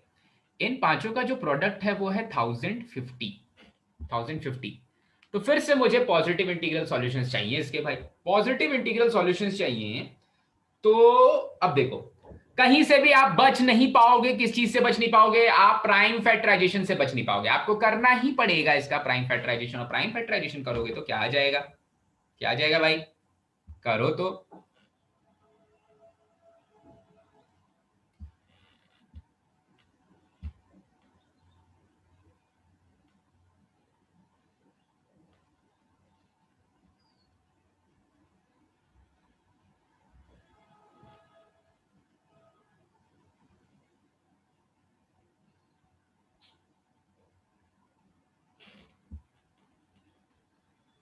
Pi square 7 into 3 into 1 Square 7 into 2. pi square 2 okay, so prime factorisation आपका आ रहा होगा ऐसा कुछ, ऐसा कुछ, ठीक है। अब मैं उल्टा सोचता हूँ। अभी पहले वाले में हम क्या सोच रहे थे कि ये जो 3 2s हैं, ये कैसे कैसे जा सकते हैं, ये पहले वाले डिब्बे में बॉक्सेस मान लो, XYZ को बॉक्सेस मान लो, यहाँ पर भी मैं XYZ UVW को बॉक्सेस मान रहा हूँ, ठीक है। तो ये कैसे कैसे जा सकते हैं भाई इन बॉक्सेस में? तो कभी ऐसा हो सकता है कि X में एक 2 चला गया, Y में एक 2 चला गया, Z में एक 2 चला गया, ये केस हो सकता है, या X1 में ही तीनों 2s चले गए, या X2 में ही तीनों 2s चले गए। मैं ये केसेस काउंट कर रहा था, ठीक है। मतलब चॉइसेस अभी किसके पास हैं? ये जो 2 है ना, इसके पास चॉइसेस हैं, ये जो 2 है इसके पास चॉइसेस हैं कि ये इन डब्बों को चूज कर सकता है, इन बॉक्सेस को चूज कर सकता है, ठीक है। तो वैसी वाली चीज अगर मैं यहां पर सोचूं, दोनों मेथड से करेंगे, आपको जो आसान लगेगा आप बताना, ठीक है। तो मैं ऐसे सोचूंगा कि ये जो पहला वाला 2 है, इसके पास ऑप्शन है, ये किसके किसके पास जा सकता है? X Y Z U V, इनमें से, इन पांचों में से किसी भी एक के पास जा सकता है, ठीक है। तो अगर मैं इनको बॉक्सेस की तरह ट्रीट कर रहा हूं तो सारे के सारे बॉक्सेस डिस्टिंक्ट हैं, सारे के सारे बॉक्सेस अलग अलग है भाई, और ये 2 इनमें से कोई भी एक बॉक्स चूज कर सकता है। तो 2 के लिए कितने पॉसिबल वेज हो जाएंगे? 5। मैं एक स्टेटमेंट लिख देता हूं क्योंकि आपको वो याद होना चाहिए। 2 कैन चूज डबल ओ होता है ना? Yes sir. Any of X Y Z U V, इनमें से कुछ भी चूज कर सकता है। तो 2 के लिए जो पॉसिबल केसेस बन जाएंगे वो बन जाएंगे 5। 2 के लिए 5 पॉसिबल केसेस बन जाएंगे। अच्छा, और 2 के लिए क्यों? 3 5 और 7 के लिए भी सेम ही चीज होगा। 3 can choose any of X Y Z, ये भी 5 पॉसिबल वेज में चूज कर सकता है। वैसे ही 7 भी, क्योंकि एक ही बार आ रहे हैं तो वो तो इन सब में से कोई एक ही चूज कर सकते हैं। 5 स्क्वायर के लिए गड़बड़ हो सकती है, वो चेक करेंगे क्या हो सकता है। 7 can choose any of X Y Z U V W in 5 possible ways, ठीक है। 5 स्क्वायर के लिए क्या चॉइसेस हैं?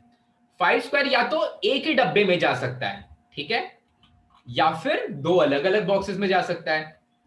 तो 5 can choose any of X Y Z U V W in 5, या तो उन पांचों डब्बों में से किसी एक डब्बे को चूज करे और दोनों 5 उसी में चले जाए, आइडेंटिकल है ना, दोनों 5 उसी में चले जाए। या फिर दूसरा केस क्या हो सकता है कि उन 5 डब्बों में से उसने कोई 2 बॉक्सेस चूज कर लिए। 5 बॉक्सेस है, उनमें से कोई 2 बॉक्सेस चूज कर लिए, मतलब कोई 2 नंबर में जाके पार्टिसिपेट कर रहा है। एक 5 X में चला गया, एक 5 U में चला गया। तो ये वाले केसेस हो जाएंगे 5 के लिए। चमका क्या? ये वाले केसेस हो जाएंगे। अब डब्बों को चूज करना है आपको, अलग अलग डिस्टिंक्ट बॉक्सेस को चूज करना है जिसमें वो 5 जाना चाहता है या जाने वाला है, और सारे के सारे 5 को भेजना ही है भाई, वरना 1050 बनेगा ही नहीं, ठीक है। तो टोटल नंबर ऑफ केसेस यहां से कितने हो जाएंगे? यहां से हो जाएंगे 125 इंटू 5C2 इज 10 + 5 15, ठीक है। तो कितना हो गया? 125 इंटू 15 मतलब 1000, 1725, 1250 प्लस 6 1875। चेक कर लो भाई।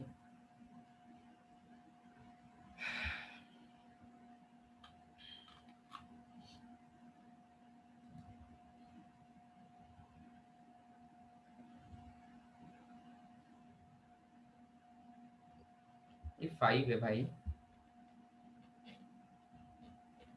यस, ये 5 है, ठीक है। भाई चेक कर लो क्योंकि दूसरे मेथड से भी फिर हम अलग तरह से करेंगे। तो 1875 आ रहा ना सबका? Yes sir. 1875 क्यों? मुझे तो 3 × 5 × 15 चाहिए, बाद में दूसरे वाले वैल्यूज के बारे में सोचा जाएगा। तो ये वाला हमारा हो गया मेथड 2, ठीक है। ये हो गया दूसरा मेथड 2 भाई, डब्बों वाला मेथड। पहला वाला है डिवीजन डिस्ट्रीब्यूशन, ठीक है।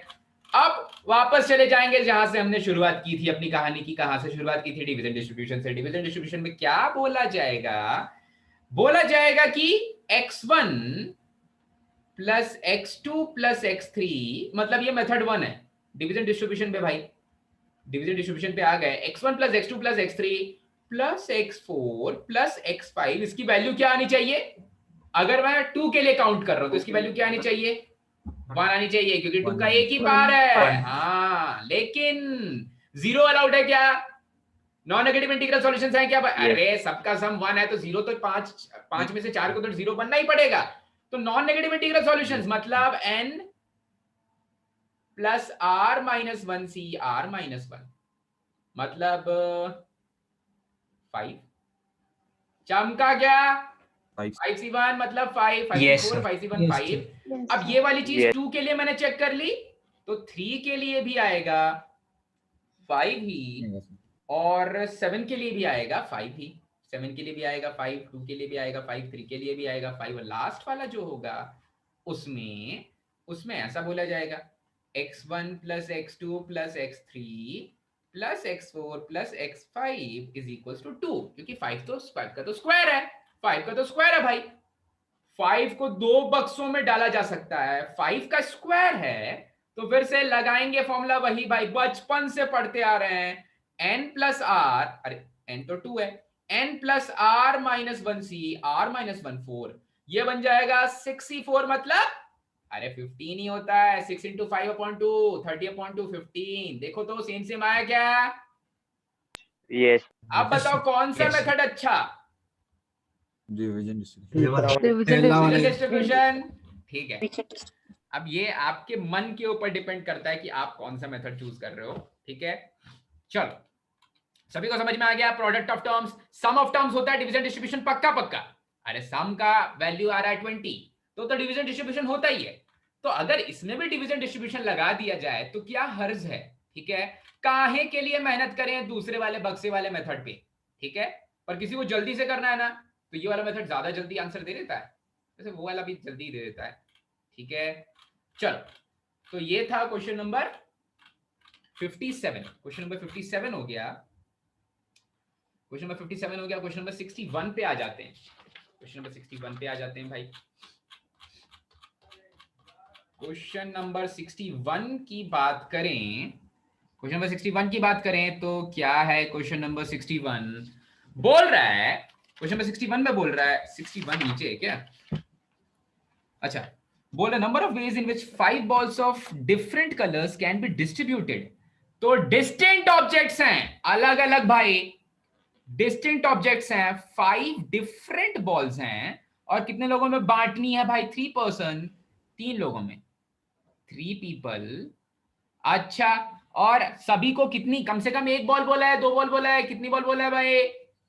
कम से कम 1 बॉल। हाँ, 2 बॉल तो हो भी नहीं सकती, सेंस ही नहीं बनेगा क्वेश्चन का। ठीक है, हाँ तो अरे देखो 5 अलग अलग बॉल्स हैं, 3 लोगों में डिवाइड करना है, 3 लोगों में डिस्ट्रीब्यूट करना है, तो कैसे कैसे डिस्ट्रीब्यूट कर सकते हैं? एक तो 1-1-3, 1-1-3, और दूसरा 1-2-2। और कोई मेथड होगा क्या? बोलो तो।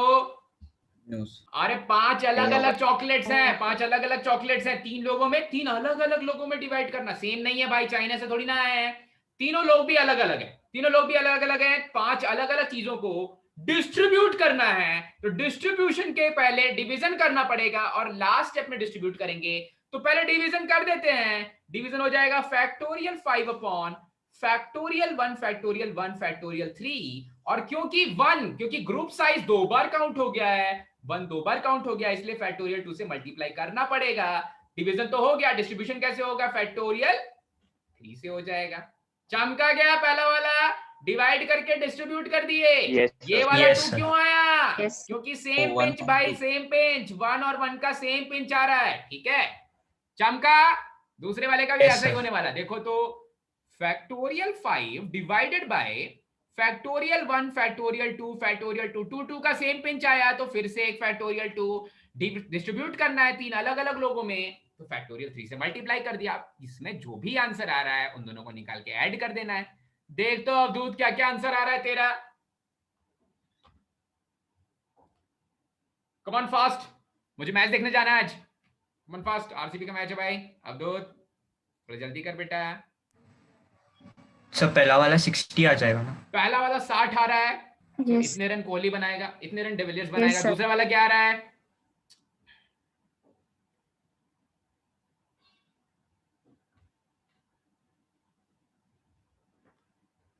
नाइनटी आ रहा, तो इतने रन कोहली बनाएगा। ठीक है, तो टोटल आ जाएगा 150, तो टोटल 150 से ज्यादा ही रन बनाएगी आरसीबी। अंतर्यामी भाई, डेल्फी ऑरेकल, फ्यूचर प्रेडिक्ट किए जा रहे हैं। ठीक है, 61 हो गया भाई, चमका सभी को। काफी आसान प्रश्न था ये, काफी आसान था। ठीक है, अभी ऐसे क्वेश्चन मिलने वाले हैं आपको बोनस क्वेश्चन में। कल मैंने एक क्वेश्चन बनाया है खुद से, काफी मजेदार क्वेश्चन है।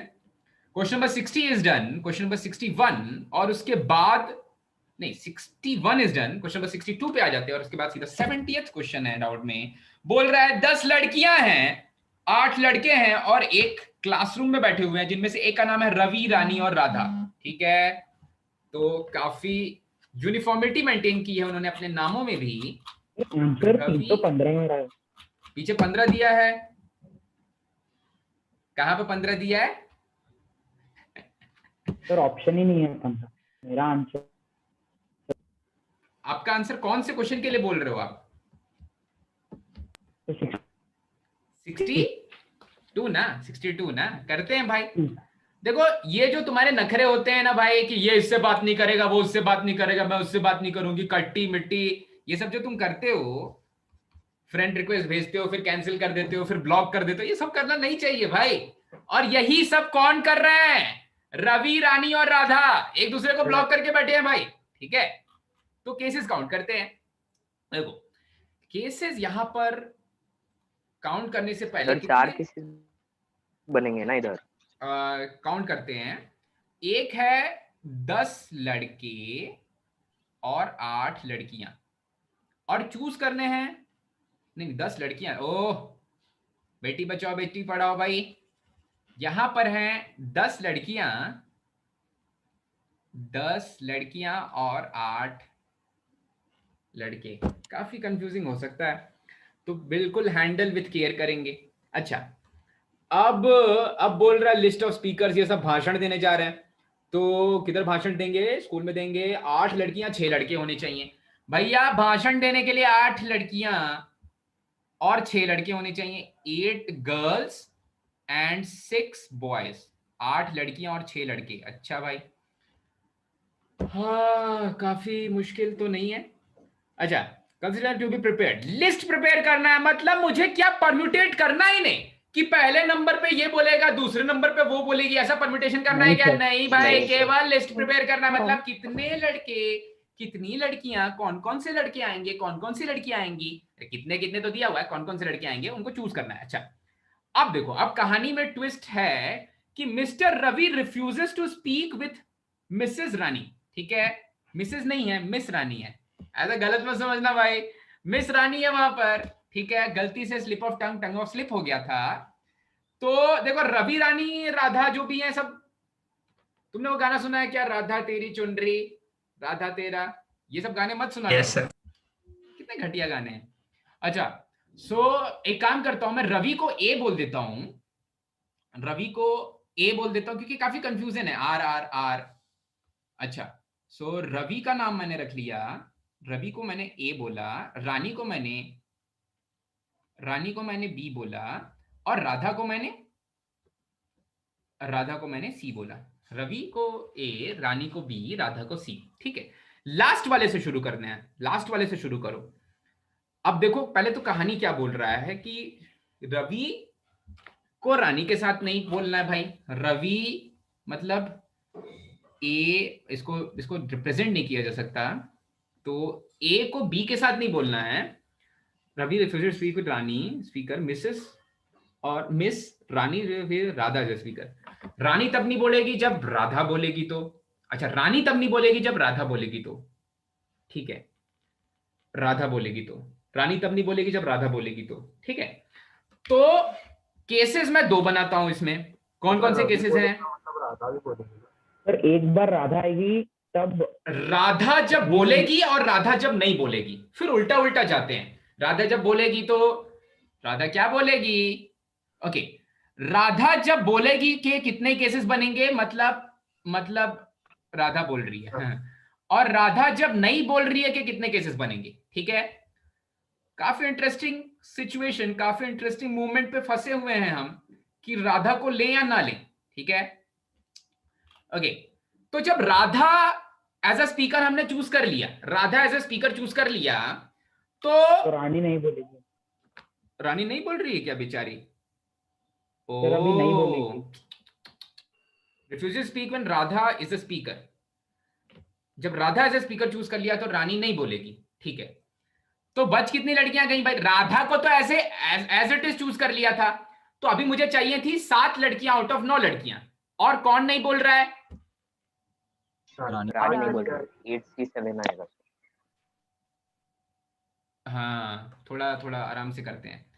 10 लड़कियां थी, 8 चूज करनी थी। जब राधा को हमने ऑलरेडी चूज कर लिया तो बच गई 9 लड़कियां, और अब चूज करनी है 7 अदर गर्ल्स।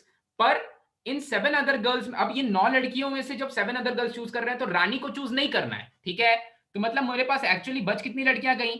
8 गर्ल्स, 8 में से 7 को चूज करना है, ठीक है। तो out of 8 girls 7 girls can be chosen in 8C7 ways. काम खत्म नहीं हुआ भाई, पूरी लिस्ट बनानी है, लड़कों को चूज करना है। लड़कों में कोई प्रॉब्लम है क्या? कोई प्रॉब्लम है क्या? नहीं सर, कोई प्रॉब्लम नहीं है। Ravi Ravi refused when Rani is a speaker. Rani तो नहीं है, रानी को तो भगा दिया। पहले वाले केस में जब राधा बोल रही है तो रानी को निकाल दिया, तो रानी नहीं है तो रवि आ सकता है क्या? बिल्कुल आ सकता है रवि आ सकता है। तो 8C6 वेज में आ सकता है भाई, 8C6 वेज में आ सकता है रवि। अच्छा, 8C6 वेज में आ सकता है। तो कितने हो जाएंगे भाई? 8 मल्टीप्लाइड बाय 8 इंटू 7/2, 28। कितना आ गया?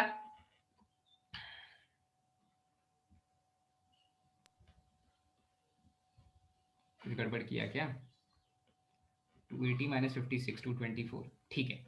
224 वेज में तो राधा जा रही है बोलने, 224 केसेस में तो राधा जा रही है बोलने। अच्छा, अब जब राधा नहीं जा रही है, जब राधा जा रही है तो रानी नहीं जा रही है। अच्छा, अब जब राधा नहीं जा रही है, तो फिर अब जब राधा नहीं जा रही है तो रानी जा सकती है और रानी नहीं भी जा सकती है, ठीक है। इसमें भी और 2 केसेस बन, हाँ, इसमें भी 2 और केसेस बनेंगे। अब जब राधा नहीं जा रही है तो एक केस ऐसा होगा जिसमें रानी जा रही है, और एक केस ऐसा होगा जिसमें रानी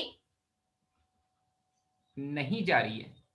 राधा नहीं जा रही है तो रानी जा सकती है, रानी जा रही है तो रहेगी ना, और रानी नहीं भी जा सकती है। हाँ, सही तो है। क्या चीज बोल रहे हो बेटा? जिधर रानी ने जाएगा उधर भी और एक केस बनेगा ना, जिधर रवि जाएगा। हाँ, वो वाला केसेस काउंट कर लेते हैं। तो जब राधा नहीं जा रही है तो अब ये वाला केस काउंट करने के लिए देखो तो एक बार फिर से ट्री बनाते हैं। जब राधा नहीं जा रही है तो बच गई 9 अदर गर्ल्स, और रानी जा रही है। जब राधा नहीं जा रही है और रानी जा रही है तो 9 में से 8 को चूज करना था। राधा तो नहीं जा रही है तो 9 में से 8 को चूज करना था, लेकिन रानी जा रही है तो अब 7 ही को चूज करना। रानी तो चले गई तो मुझे चूज करना है 7 को, और राधा नहीं जा रही और रानी चली गई तो 8, अभी भी 8 में से 7 को चूज करना है, ठीक है भाई। चमका क्या? यस फिर से एक्सप्लेन करता हूं। राधा नहीं जा रही है तो बच गई 9 लड़कियां, ठीक है। 9 लड़कियों में से चूज करना है, पर रानी जा रही है तो एक्चुअली चूज 8 ही लड़कियों में से करना है। 8 लड़कियों में से कितनी लड़कियां चूज करनी है? अरे भैया, राधा तो ऑलरेडी चले गई है, सॉरी रानी तो ऑलरेडी चले गई है, तो बच गई जो 7 लड़कियां, उन 7 लड़कियों को चूज करना है आउट ऑफ 8। तो ये वाली चीज कितने पॉसिबल वेज में हो सकती है भाई? 8C7। अच्छा, पर रानी जा रही है तो क्या रवि जाएगा? रवि नहीं जाएगा। काफी नखरे हैं रवि के, रवि नहीं जाएगा। तो मैं यहाँ पर B A एक्सक्लूडिंग कर रहा हूं, B और A को हटा दे रहा हूं भाई। अच्छा, रवि नहीं जाएगा तो 8 लड़कों में से 6 लड़के चाहिए थे, तो अब 7 लड़कों में से ही मुझे 6 लड़के चूज करने पड़ेंगे। अब 7 लड़कों में से ही मुझे 7 बॉयज में से ही मुझे 6 बॉयज चूज करने होंगे भाई, ठीक है। तो ये हो जाएगा, ये कितना हो जाएगा? सॉरी 6 चूज करना है, 7C6 या 7C1 लिख लो, उसको ऐसे लिख लेते हैं। तो ये हो जाएगा, ये फिर से 56 बन जाएगा, चमका क्या? Yes sir. अब लास्ट केस जब राधा भी नहीं जा रही है। सर इसमें भी 2 केसेस बनेंगे फिर। अच्छा, जब राधा भी नहीं जा रही है और रानी भी नहीं जा रही है। जब राधा भी नहीं जा रही है और रानी भी नहीं जा रही है, तो अब रवि के लिए रेस्ट्रिक्शन नहीं लगानी है। जब रानी नहीं जा रही है तो इसमें एक ही केस बनेगा, जब रानी नहीं जा रही है तो रवि जा भी सकता है, नहीं भी जा सकता है, आप वो 8C6 में ही ले लोगे, वो 8C6 में काउंट कर लोगे। देखो तो कैसे भाई, कैसे काउंट हो जा रहे हैं, देखो तो। जब राधा नहीं जा रही है, रानी नहीं जा रही, तो कितनी लड़कियां बच गई? 8 लड़कियां बच गई। कितने पॉसिबल वेज में कितनी लड़कियां चूज करनी? 8 लड़कियां चूज करनी। एक ही वे होगा, सारी लड़कियों को लेके जाना पड़ेगा। पर अब जब रानी नहीं जा रही है तो रवि जा सकता है, रवि जा सकता है या नहीं भी जा सकता है, वो सारी चीजें इसी में चूज हो जाएंगी जब आप बाकी बचे हुए 8 लड़कों में से, सॉरी बाकी बचे हुए नहीं, टोटल 8 बॉयज में से कोई भी 6 लड़के चूज कर रहे हो। तो कुछ ऐसे चॉइसेस होंगे जिसमें रवि आ रहा है, कुछ ऐसे चॉइसेस होंगे जिसमें रवि नहीं आ रहा। रवि को क्या फर्क पड़ता है भाई, रानी तो जा नहीं रही है, वो जा भी सकता है, नहीं भी जा सकता है। चमका क्या?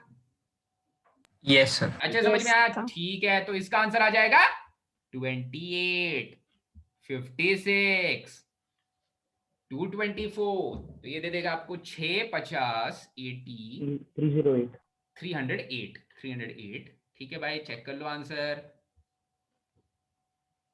ओके 308, तो 224 प्लस 56 प्लस 28 ये दे देगा 308। ठीक है, इसके बाद क्वेश्चन नंबर 70 पूछा है आपने। क्वेश्चन नंबर 70 पर ट्राई ध्यान अपना आकर्षित कर लो भाई। क्वेश्चन नंबर 70 तो काफी इजी है। 4 डाइस को रोल किया गया है, सम 6 आ जा रहा है, मतलब n-1 CR-1 सर मतलब x1 + x2 + x3 वही लगेगा। हाँ, जहां पर उनकी मिनिमम वैल्यू 1 के बराबर है। तो ये किसका डाउट है भाई? ये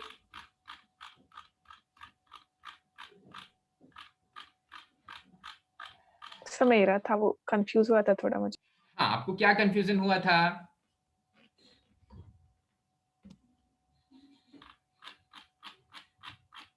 सर वो सम में थोड़ा अपर फेसेस एंड 6, वो I got a bit confused. फिर वो कंफ्यूजन अभी कैसे क्लियर हुआ?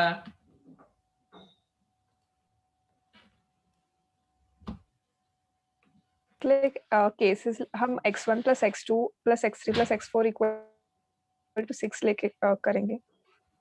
ओके ठीक है। सो 4 डाइस हैं, डाइस के ऊपर का नंबर जो आता है रोल करने के बाद, जो सबसे ऊपर वाला फेस शो करता है नंबर, वही नंबर को कंसिडर करते हैं। और हमने एग्जैक्टली सेम क्वेश्चन किया था क्या इससे पहले?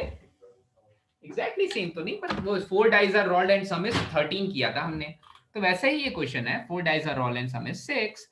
तो ये हो जाएगा x1 + x2 + x3 + x4 और इनका सम है 6, इनका सम है 6। ठीक है, तो क्योंकि डाइस के ऊपर मिनिमम वैल्यू 1 ही आ सकती है, तो ये n-1c r-1 हो जाएगा भाई, मतलब 5c3 मतलब 5c2 मतलब 10।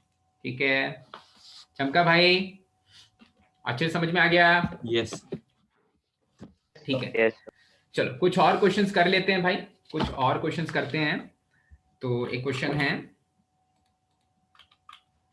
हाँ सारे क्वेश्चंस में कोई ना कोई कॉन्सेप्ट छुपा हुआ है, वो सारे कॉन्सेप्ट समझना।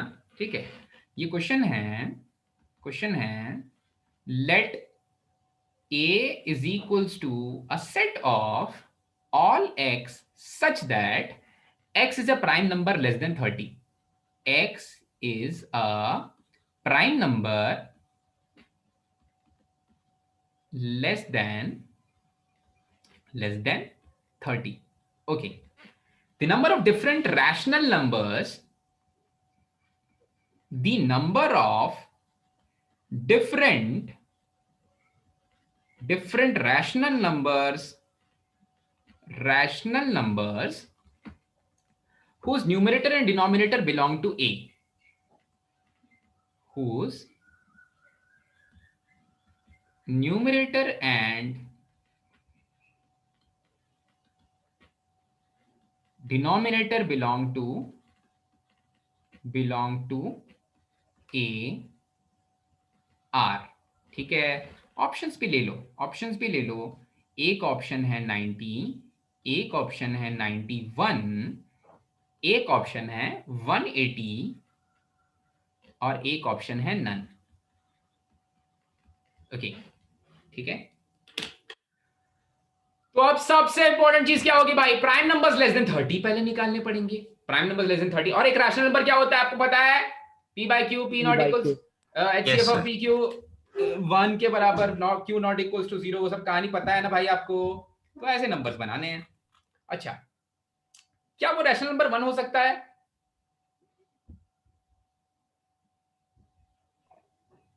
क्या सर? ओके ठीक है, आप ट्राई करो, ये ट्राई प्राइम करो। नंबर नहीं है। 1 is not a prime number. Okay okay ठीक है, फाइन। तो पहले तो सेट ए में जो नंबर्स हैं वो कौन कौन से हैं भाई? 2 3 5 7 9 भी होगा क्या? ओके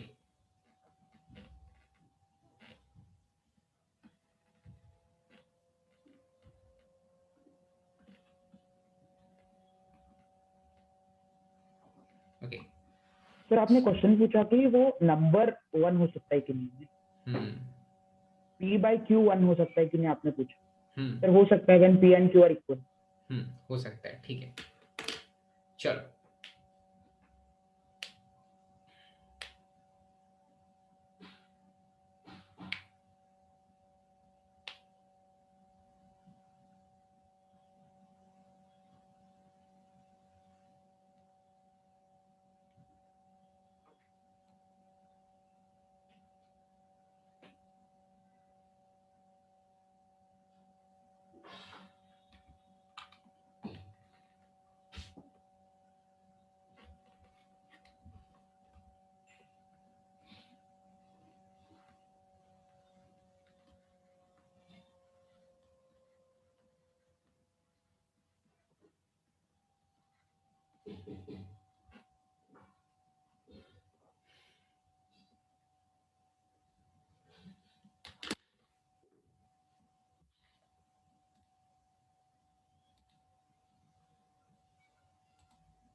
कैसे किया सुज्ञान?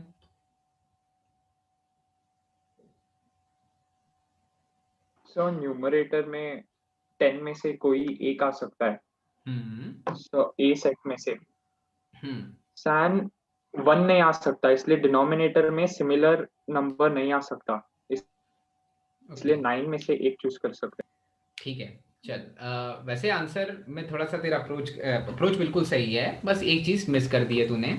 और देखो, जब भी पीएनसी के क्वेश्चंस आपको जेईई मेंस में देखने को मिलेंगे, ध्यान से सुनो, पीएनसी के क्वेश्चंस जेईई मेंस में देखने को मिल रहे हैं। जैसे मैंने कल या परसों एक क्वेश्चन पूछा था, वो वैनिश वाला, ठीक है, उसमें दो ऑप्शंस थे, 461 और 462, ठीक है। आपसे क्वेश्चन ये एक्सपेक्ट कर रहा है कि आप 461 तक तो आप 462 तक तो पहुंच जाओगे, आप वो -1 वाली चीज नहीं करने वाले हो, ये एक्सपेक्ट कर रहा है जिसने क्वेश्चन वो बनाया है।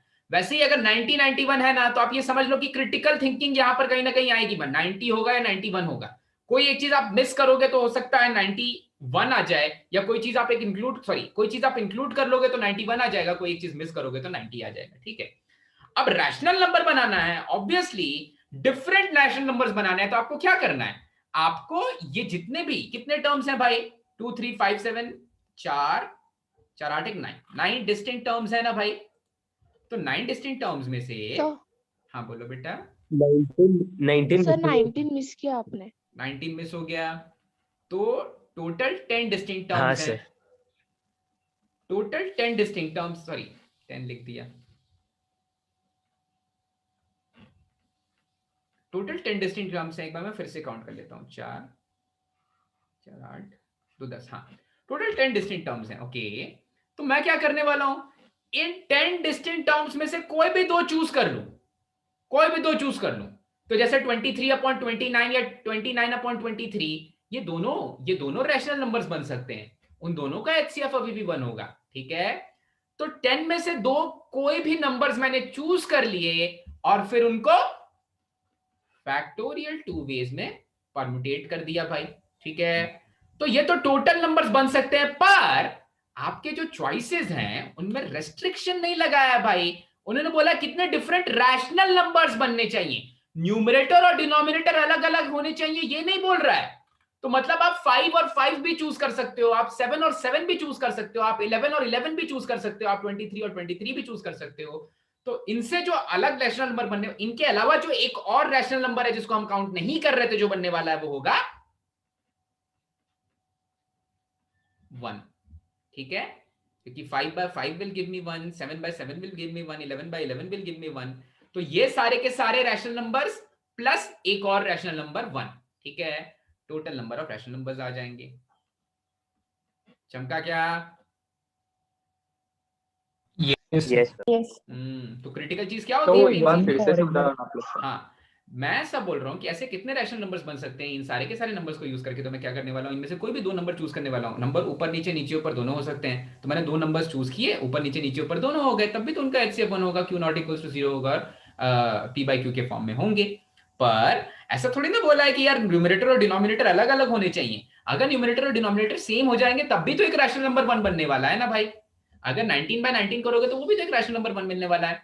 ठीक है, तो वो वाला रैशनल नंबर हम इनमें काउंट नहीं कर रहे थे, इसलिए वो वाले 1 को अलग से काउंट करके ऐड करना पड़ेगा। ठीक है, इंपॉर्टेंट चीज थी भाई। ओके, चलो नेक्स्ट क्वेश्चन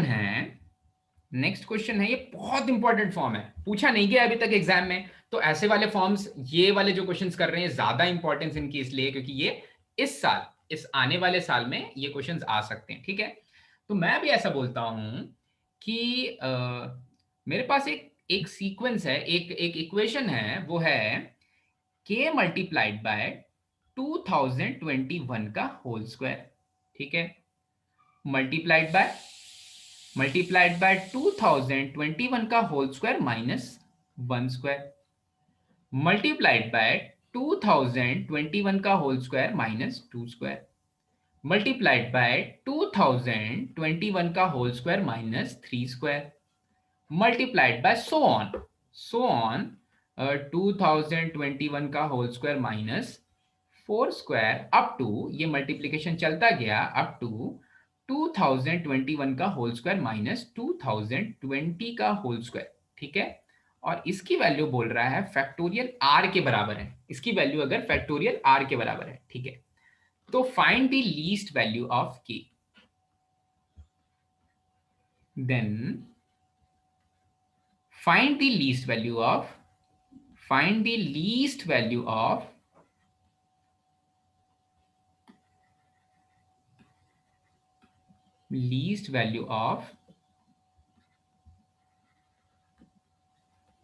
k के सबसे छोटी वैल्यू बतानी है। ठीक है, तो अब देखो ये क्वेश्चन को करने का ट्रिक, और कौन सा ऐसा सीक्वेंस है जो अभी तक हमने फैक्टोरियल्स में नहीं पढ़ा है। ये वो सीक्वेंस है जो अभी तक हमने फैक्टोरियल में नहीं देखा है। ठीक है, वो सीक्वेंस कुछ ऐसा दिखता है, देखो यहां पर जो नंबर है ना 2021, क्योंकि ये नंबर बार बार रिपीट हो रहा है, तो क्यों ना मैं इस नंबर को n ले लूं। मैंने क्या किया, मैंने 2021 की जगह n ले लिया। मैं किसी भी नंबर के लिए निकालने वाला हूं ये वाली चीज। ठीक है, तो ये कुछ ऐसा दिखता है, ये दिखता है k multiplied by n square multiplied by n square minus 1 multiplied by n square minus 2 square, वो माइनस 1 स्क्वायर है, लिख लो वहां पर 1 square, n square minus 2 square, n square minus 3 square, and so on up to n square minus n minus 1 का whole square. इसकी value factorial r के बराबर है। ठीक है, चलेगा, इसकी वैल्यू फैक्टोरियल r के बराबर है, मतलब एक परफेक्ट फैक्टोरियल बन रहा है। अच्छा, अब ये जो a square minus b square का फॉर्म है, हमने एक और क्वेश्चन किया था काफी दिनों पहले सीक्वेंसेस एंड सीरीज में, जहां पर 2009 के होल स्क्वायर तक जाना था, माइनस 2008 का होल स्क्वायर प्लस 2007 का होल स्क्वायर माइनस 2006 का होल स्क्वायर, 1 स्क्वायर से लेकर के 2009 तक का होल स्क्वायर। तो ये कुछ वैसा ही है। देखो इन सारे क्वेश्चंस की जो ट्रिक है ना, वो यहां पर छुपी होती है कि आप a प्लस बी और a माइनस बी वाला फॉर्मूला कितनी जल्दी लगा रहे हो।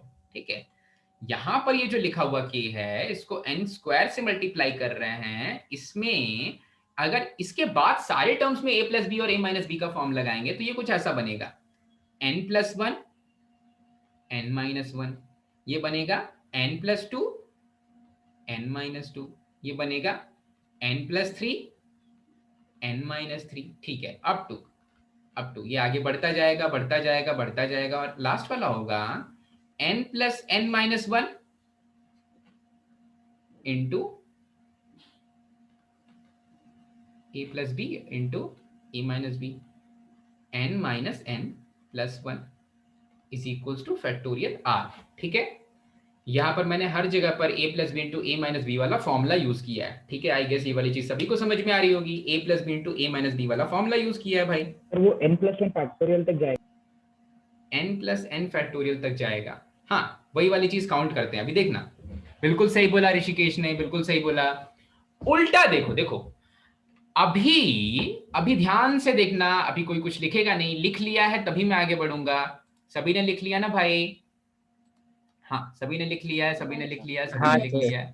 ठीक है, अच्छा तो देखो ये वाला जो नंबर है वो 1 है, जो सेकंड प्लेस पे नंबर है उसको ध्यान से देखना। ठीक है, ये वाला नंबर 1 है।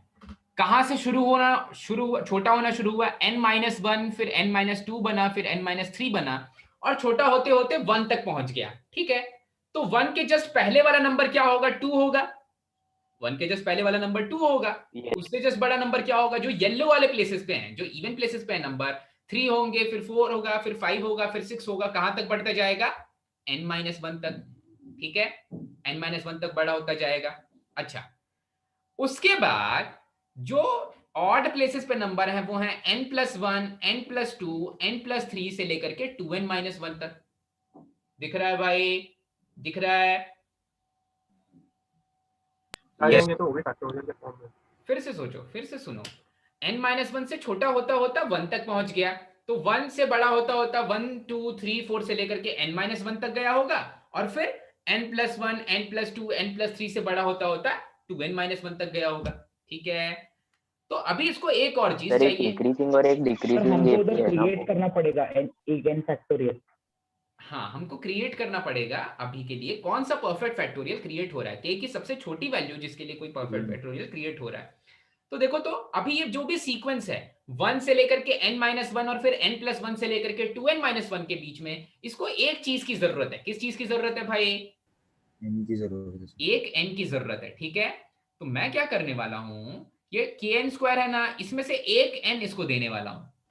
एक n मैंने इधर दे दिया और ये kn ऐसे लिख लिया। अब देखो तो, अब ये पूरा 2n माइनस 1 का फैक्टोरियल बन गया।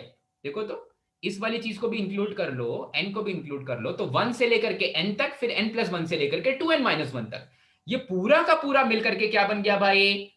Factorial 2n minus 1, factorial 2n minus 1। इसके साथ साथ मेरे पास अभी भी क्या है, k टाइम्स ऑफ n है, और इसकी वैल्यू है फैक्टोरियल r के बराबर। ठीक है, तो k की सबसे छोटी वैल्यू जिसके लिए एक परफेक्ट फैक्टोरियल के फॉर्म में क्रिएट हो जाए वो क्या होगी, अब सोचो तो।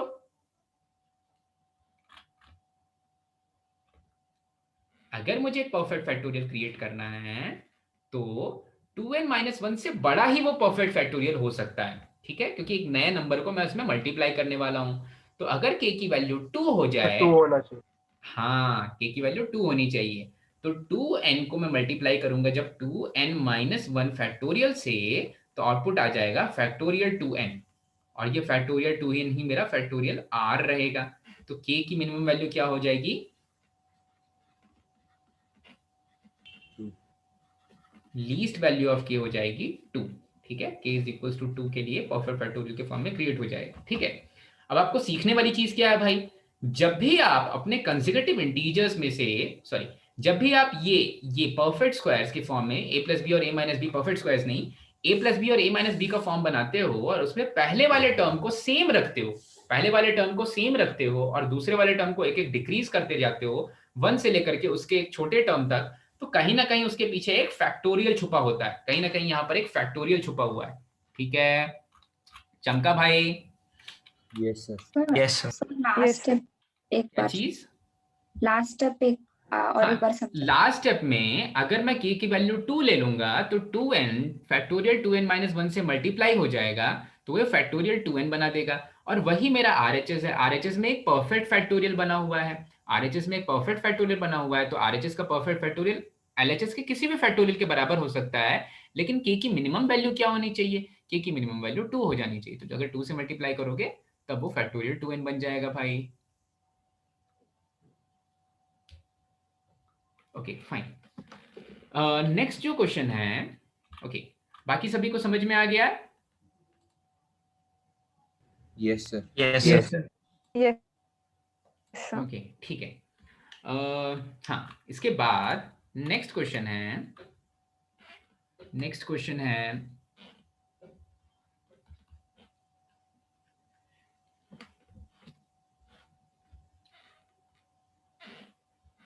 किसी का कोई डाउट है क्या? ठीक है। No sir. तो ऐसा मान लेते No, हैं sir. कि अथर्व के पास, Atharva has n objects, Atharva has n objects, ठीक है, ठीक है।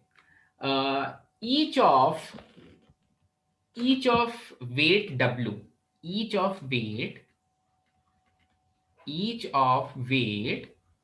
w, ठीक है, सभी का वेट w है, सारे के सारे ऑब्जेक्ट्स का वेट w, मुझे पता नहीं कितने ऑब्जेक्ट्स हैं। अच्छा, he weighs them in pairs and finds, he weighs them in pairs, मतलब दो दो ऑब्जेक्ट उठा रहा है, उनमें पेयर बना रहा है, weighs them in pairs and finds the sum of the weights of all possible pairs is 120 and finds the sum of weights of all possible pairs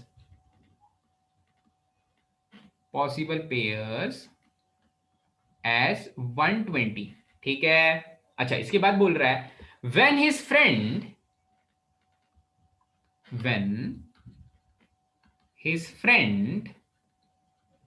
Nirma, ठीक है अथर्व, तेरी फ्रेंड का नाम निर्मा है, ठीक है, his friend Nirma weighs them in triplets,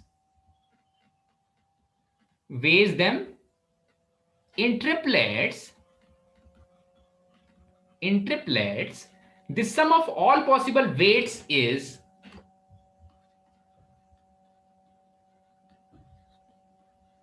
all possible weights is 240, find n, कितने objects थे? ऑप्शंस हैं, इसमें ऑप्शंस हैं, एक ऑप्शन है 7, दूसरा ऑप्शन है 5, तीसरा ऑप्शन है 6 और एक ऑप्शन है 10, ऑप्शन डी है 10। ओके,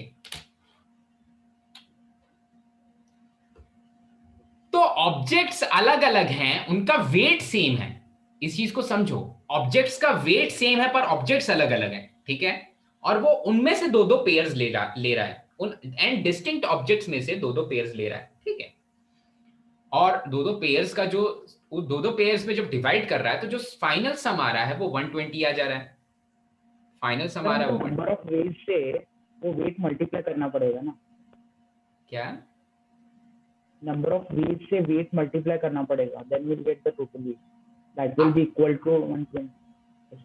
आपको नंबर ऑफ चॉइसेस से टोटल वेट मल्टीप्लाई करना पड़ेगा। हाँ सर, वही सर W into n करना पड़ेगा ना सर, दैट वो W से मल्टीप्लाई करके वो वैल्यू से इक्वेट करना पड़ेगा जो दिया हो। करेक्ट, तो W into NC2 is 120 ऐसा करना पड़ेगा ना। एक W वेट नहीं होगा ना बेटा, दो ऑब्जेक्ट आ जा रहे हैं ना, तो 2W वेट होगा। वही, हाँ सर, ऐसा हो रहा है ना, आप n डिस्टिंक्ट ऑब्जेक्ट्स में से कोई दो ऑब्जेक्ट चूज कर रहे हो, n डिस्टिंक्ट ऑब्जेक्ट्स में से कोई दो ऑब्जेक्ट चूज कर रहे हो, और वो दोनों ऑब्जेक्ट्स का वेट कितना है? 2W है, ठीक है, तो इसकी वैल्यू गिवन है 120, n में से दो ऑब्जेक्ट चूज कर लिया और उनका वेट है 2W, तो ये सारे के सारे वेट्स को सब दो दो का पेयर बनाए, सबका वेट तो 2W ही है, तो दो के कितने पेयर बना रहे हो वो काउंट कर लो, और तीन तीन के कितने ट्रिपलेट बना रहे हो वो काउंट कर लो, तीनों का सम ऑफ वेट क्या हो जाएगा? 3W। Yes sir. तीन तीन के कितने ट्रिपलेट बना रहे हो वो काउंट कर लो, तो NC3 तीन तीन के कितने ट्रिपलेट बने? और उनका वेट कितना है वो काउंट कर लिया, ये हो जाएगा 240। बस अब इसके बाद आप कैलकुलेशन करो, बताओ इनकी वैल्यू क्या आ रही है, तुरंत निकल जाएगा।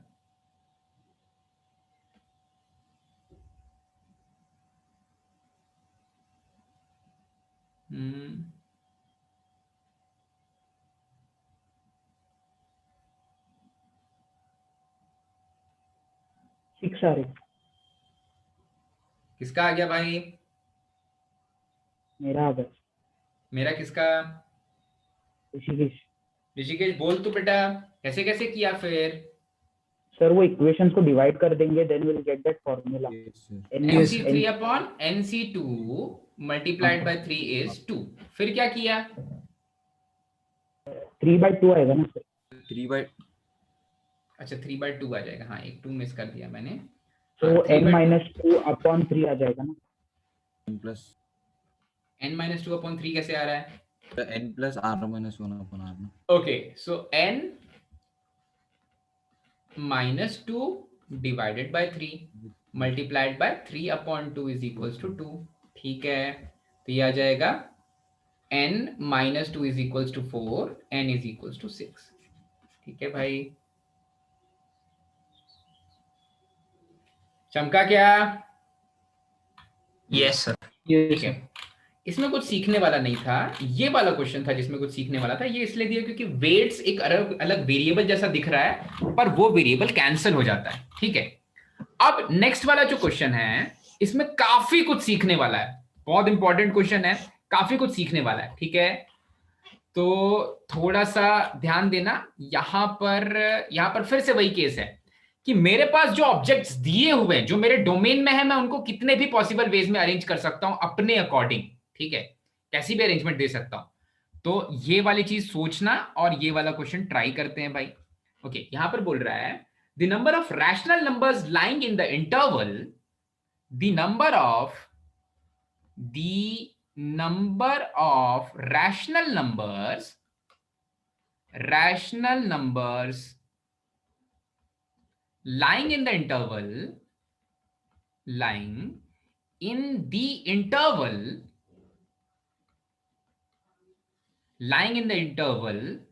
2020 से लेकर के 2021। ठीक है, ओपन ब्रैकेट्स 2020 से लेकर के 2021 तक, all whose digits are the decimal point, all whose digits after decimal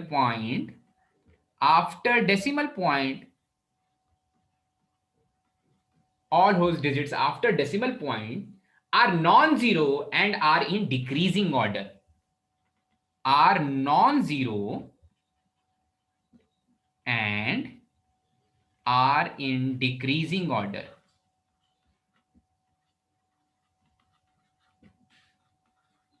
okay.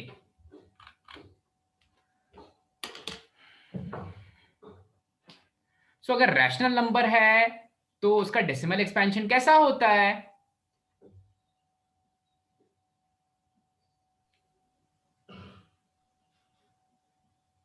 कैसे होता है भाई? रिपीटिंग होता है, नॉन टर्मिनेटिंग,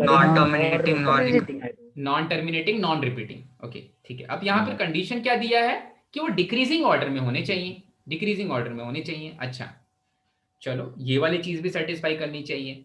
ओके, तो देखो यहां पर जो डिजिट्स हैं डेसिमल पॉइंट के बाद, उनको मैं कुछ इस तरह से ट्रीट कर रहा हूं, इस तरह से ले रहा हूं। मेरे जो रैशनल नंबर्स होंगे 2020 और 2021 के बीच के, वो कुछ ऐसे दिखेंगे, वो होंगे 2020 पॉइंट सम डिजिट्स। अब वो 2020 पॉइंट डिक्रीजिंग ऑर्डर में, तो 2020.431 भी हो सकता है। ठीक है, हो सकता है ना, ये एक पॉसिबिलिटी हो सकती है ना, डिजिट्स डिक्रीजिंग ऑर्डर में है। ठीक है, या फिर वो 2020.20.542 हो सकता है। 3 डिजिट तक की जरूरी नहीं है, 5421 हो सकता है, ये भी हो सकता है। या फिर वो हो सकता है 2020.987654321, ये भी हो सकता है। डेसिमल के बाद 9 डिजिट 9 प्लेसेस तक भी जा सकता है, तब भी तो डिक्रीजिंग ऑर्डर में हो जाएंगे उसके डिजिट्स। ठीक है, तो अब हमें क्या करना है, बहुत क्रिटिकल सा कॉन्सेप्ट है, बहुत क्रिटिकल सा कॉन्सेप्ट है, ध्यान से देखो और याद भी रखना है इस कॉन्सेप्ट को। मुझे क्या करना है, डेसिमल के बाद देखो, अगर मैं डेसिमल के बाद 0 रख दूं तो क्या हो जाएगा, तो मैं एग्जैक्टली 2020 पे खड़ा हुआ हूं, वहां पर तो खड़ा नहीं रहना है और 0 रखना भी नहीं है। अच्छा 0 नहीं रखना है, ठीक है 0 नहीं रखना है, तो अब देखो, अब मैं क्या सोच रहा हूं कि अगर मैं अपने, देखो कितने डिजिट्स होते हैं, 0 को छोड़ करके कितने डिजिट्स बच गए, 9 डिजिट्स बच 9 डिजिट्स बच गए। ठीक है, तो जैसे मैंने पहला वाला केस बोला, पहला वाला केस लिया, अगर मैं अपने 9 डिजिट्स में से कोई भी 3 डिजिट चूज कर लूं, मेरे 9 डिजिट्स में से अगर मैं कोई भी 3 डिजिट चूज कर लूं, कोई भी 3 डिजिट चूज कर लूं, तो चूज करने के बाद तो डिजिट्स मेरे पास आ जाएंगे ना भाई, मुझे दिख रहा है, अरे ये सोनू है, ये टीटू है, स्वीटी, चूज कर ले रहे हो ना भाई, डिजिट्स दिख रहे हैं कि ये 4 है, ये 3 है, 1 है, डिजिट्स दिखने लग गए, तो क्या उनको डिक्रीजिंग ऑर्डर में आप खुद से लगा सकते हो, ऑफ कोर्स लगा सकते हो, क्योंकि आप डिजिट्स आपके कंट्रोल में आ गए भाई, वो तो डोमेन हो गया ना आपका, वो कोड डोमेन में नहीं जा रहे, वो डोमेन हो गया, जैसे फंक्शन में डोमेन मेरे कंट्रोल में थे, 1 2 3 कंट्रोल में थे, याद आया क्या, i less than j, fi less than equals to j वाला fj वाला क्वेश्चन, कंट्रोल में आ गए डिजिट्स, तो आपको क्या करना है, केवल डिजिट्स चूज करने हैं, कम से कम कितने डिजिट चूज करने हैं, एक चूज करना है, एक अरे डिक्रीजिंग ऑर्डर तो तब भी बन जाएगा ना, 2021.1 भी तो 2021 से थोड़ा सा राइट में चले गए, तो 2021 और 2020 और 2021 के बीच का ही नंबर है, तो 0 नहीं चूज कर सकते हो, एक डिजिट तो चूज करना ही है, नहीं तो 2020 पे ही जाके खड़े हो जाओगे। ठीक है, तो 9 जितने भी डिजिट्स हैं उसमें से आप कोई भी एक डिजिट चूज कर लो, 2020.1 2020.2, ये भी क्या है, ये भी डिक्रीजिंग ऑर्डर में डेसिमल के बाद इसके डिजिट्स है, अरे एक ही डिजिट है तो उसको कोई सेंस नहीं बनता डिक्रीजिंग ऑर्डर इंक्रीजिंग ऑर्डर में बोलने का, पर हाँ 1 के बाद कुछ नहीं आ रहा है तो 1 ही सबसे बड़ा नंबर है, वहां पर 9 के बाद कुछ नहीं आ रहा तो 9 ही सबसे बड़ा नंबर है, तो कम से कम एक डिजिट तो चूज करना ही है आपको, एक डिजिट तो चूज करना ही है, और ज्यादा से ज्यादा कितने डिजिट चूज करने हैं, 9 ज्यादा से ज्यादा 9 डिजिट चूज करने हैं, ज्यादा से ज्यादा 9 डिजिट चूज करने हैं, सो 9C 9। ठीक है, और इसका आंसर बताया था 2 raised to the power 9 minus 1, 511 हो जाएंगे ऐसे डिजिट्स। ठीक है, चमक गया भाई, अच्छे समझ में आ गया, यस काफी आसान है, लेकिन देखो क्रिटिकल पॉइंट क्या है, जब मैं डिजिट चूज कर ले रहा हूं तो उसको इंक्रीजिंग ऑर्डर या डिक्रीजिंग ऑर्डर में लगाना मेरे कंट्रोल के अंदर है, तो एक ही पॉसिबल वे में उसका डिक्रीजिंग ऑर्डर हो सकता है, अरे 4 3 1 को 1 3 4 नहीं लिख सकते ना, या 3 4 1, एक ही पॉसिबल वे में उसका डिक्रीजिंग ऑर्डर रह सकता है, और वो मैं लगा दे रहा हूं भाई। ठीक है, तो पॉसिबिलिटी एक ही है, वो पॉसिबिलिटी को चूज करना ही पड़ेगा क्योंकि भाई कंडीशन है। ठीक है, चलो अब आ जाते हैं क्वेश्चन फॉर द वीक, क्योंकि कल वैनिश वाला क्वेश्चन हमने डिस्कस कर लिया था, तो इस वीक का जो क्वेश्चन है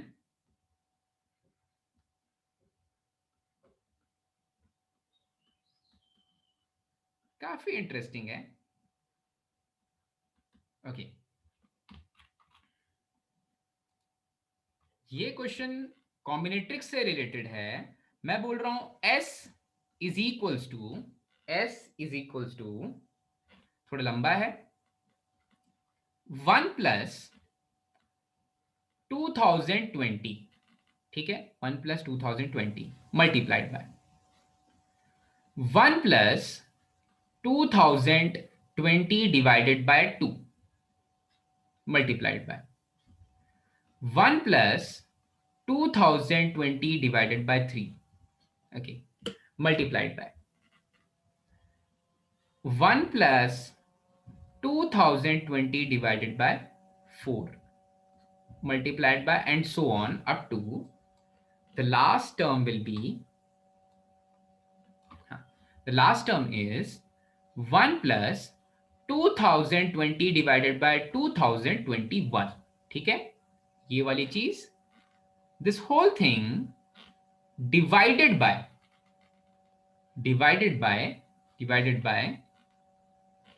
1 plus 2021 multiplied by 1 plus 2021 divided by 2 multiplied by 1 plus 2021 divided by 3 multiplied by 1 plus 2021 divided by 4 and so on up to 1 plus 2021 divided by 2020.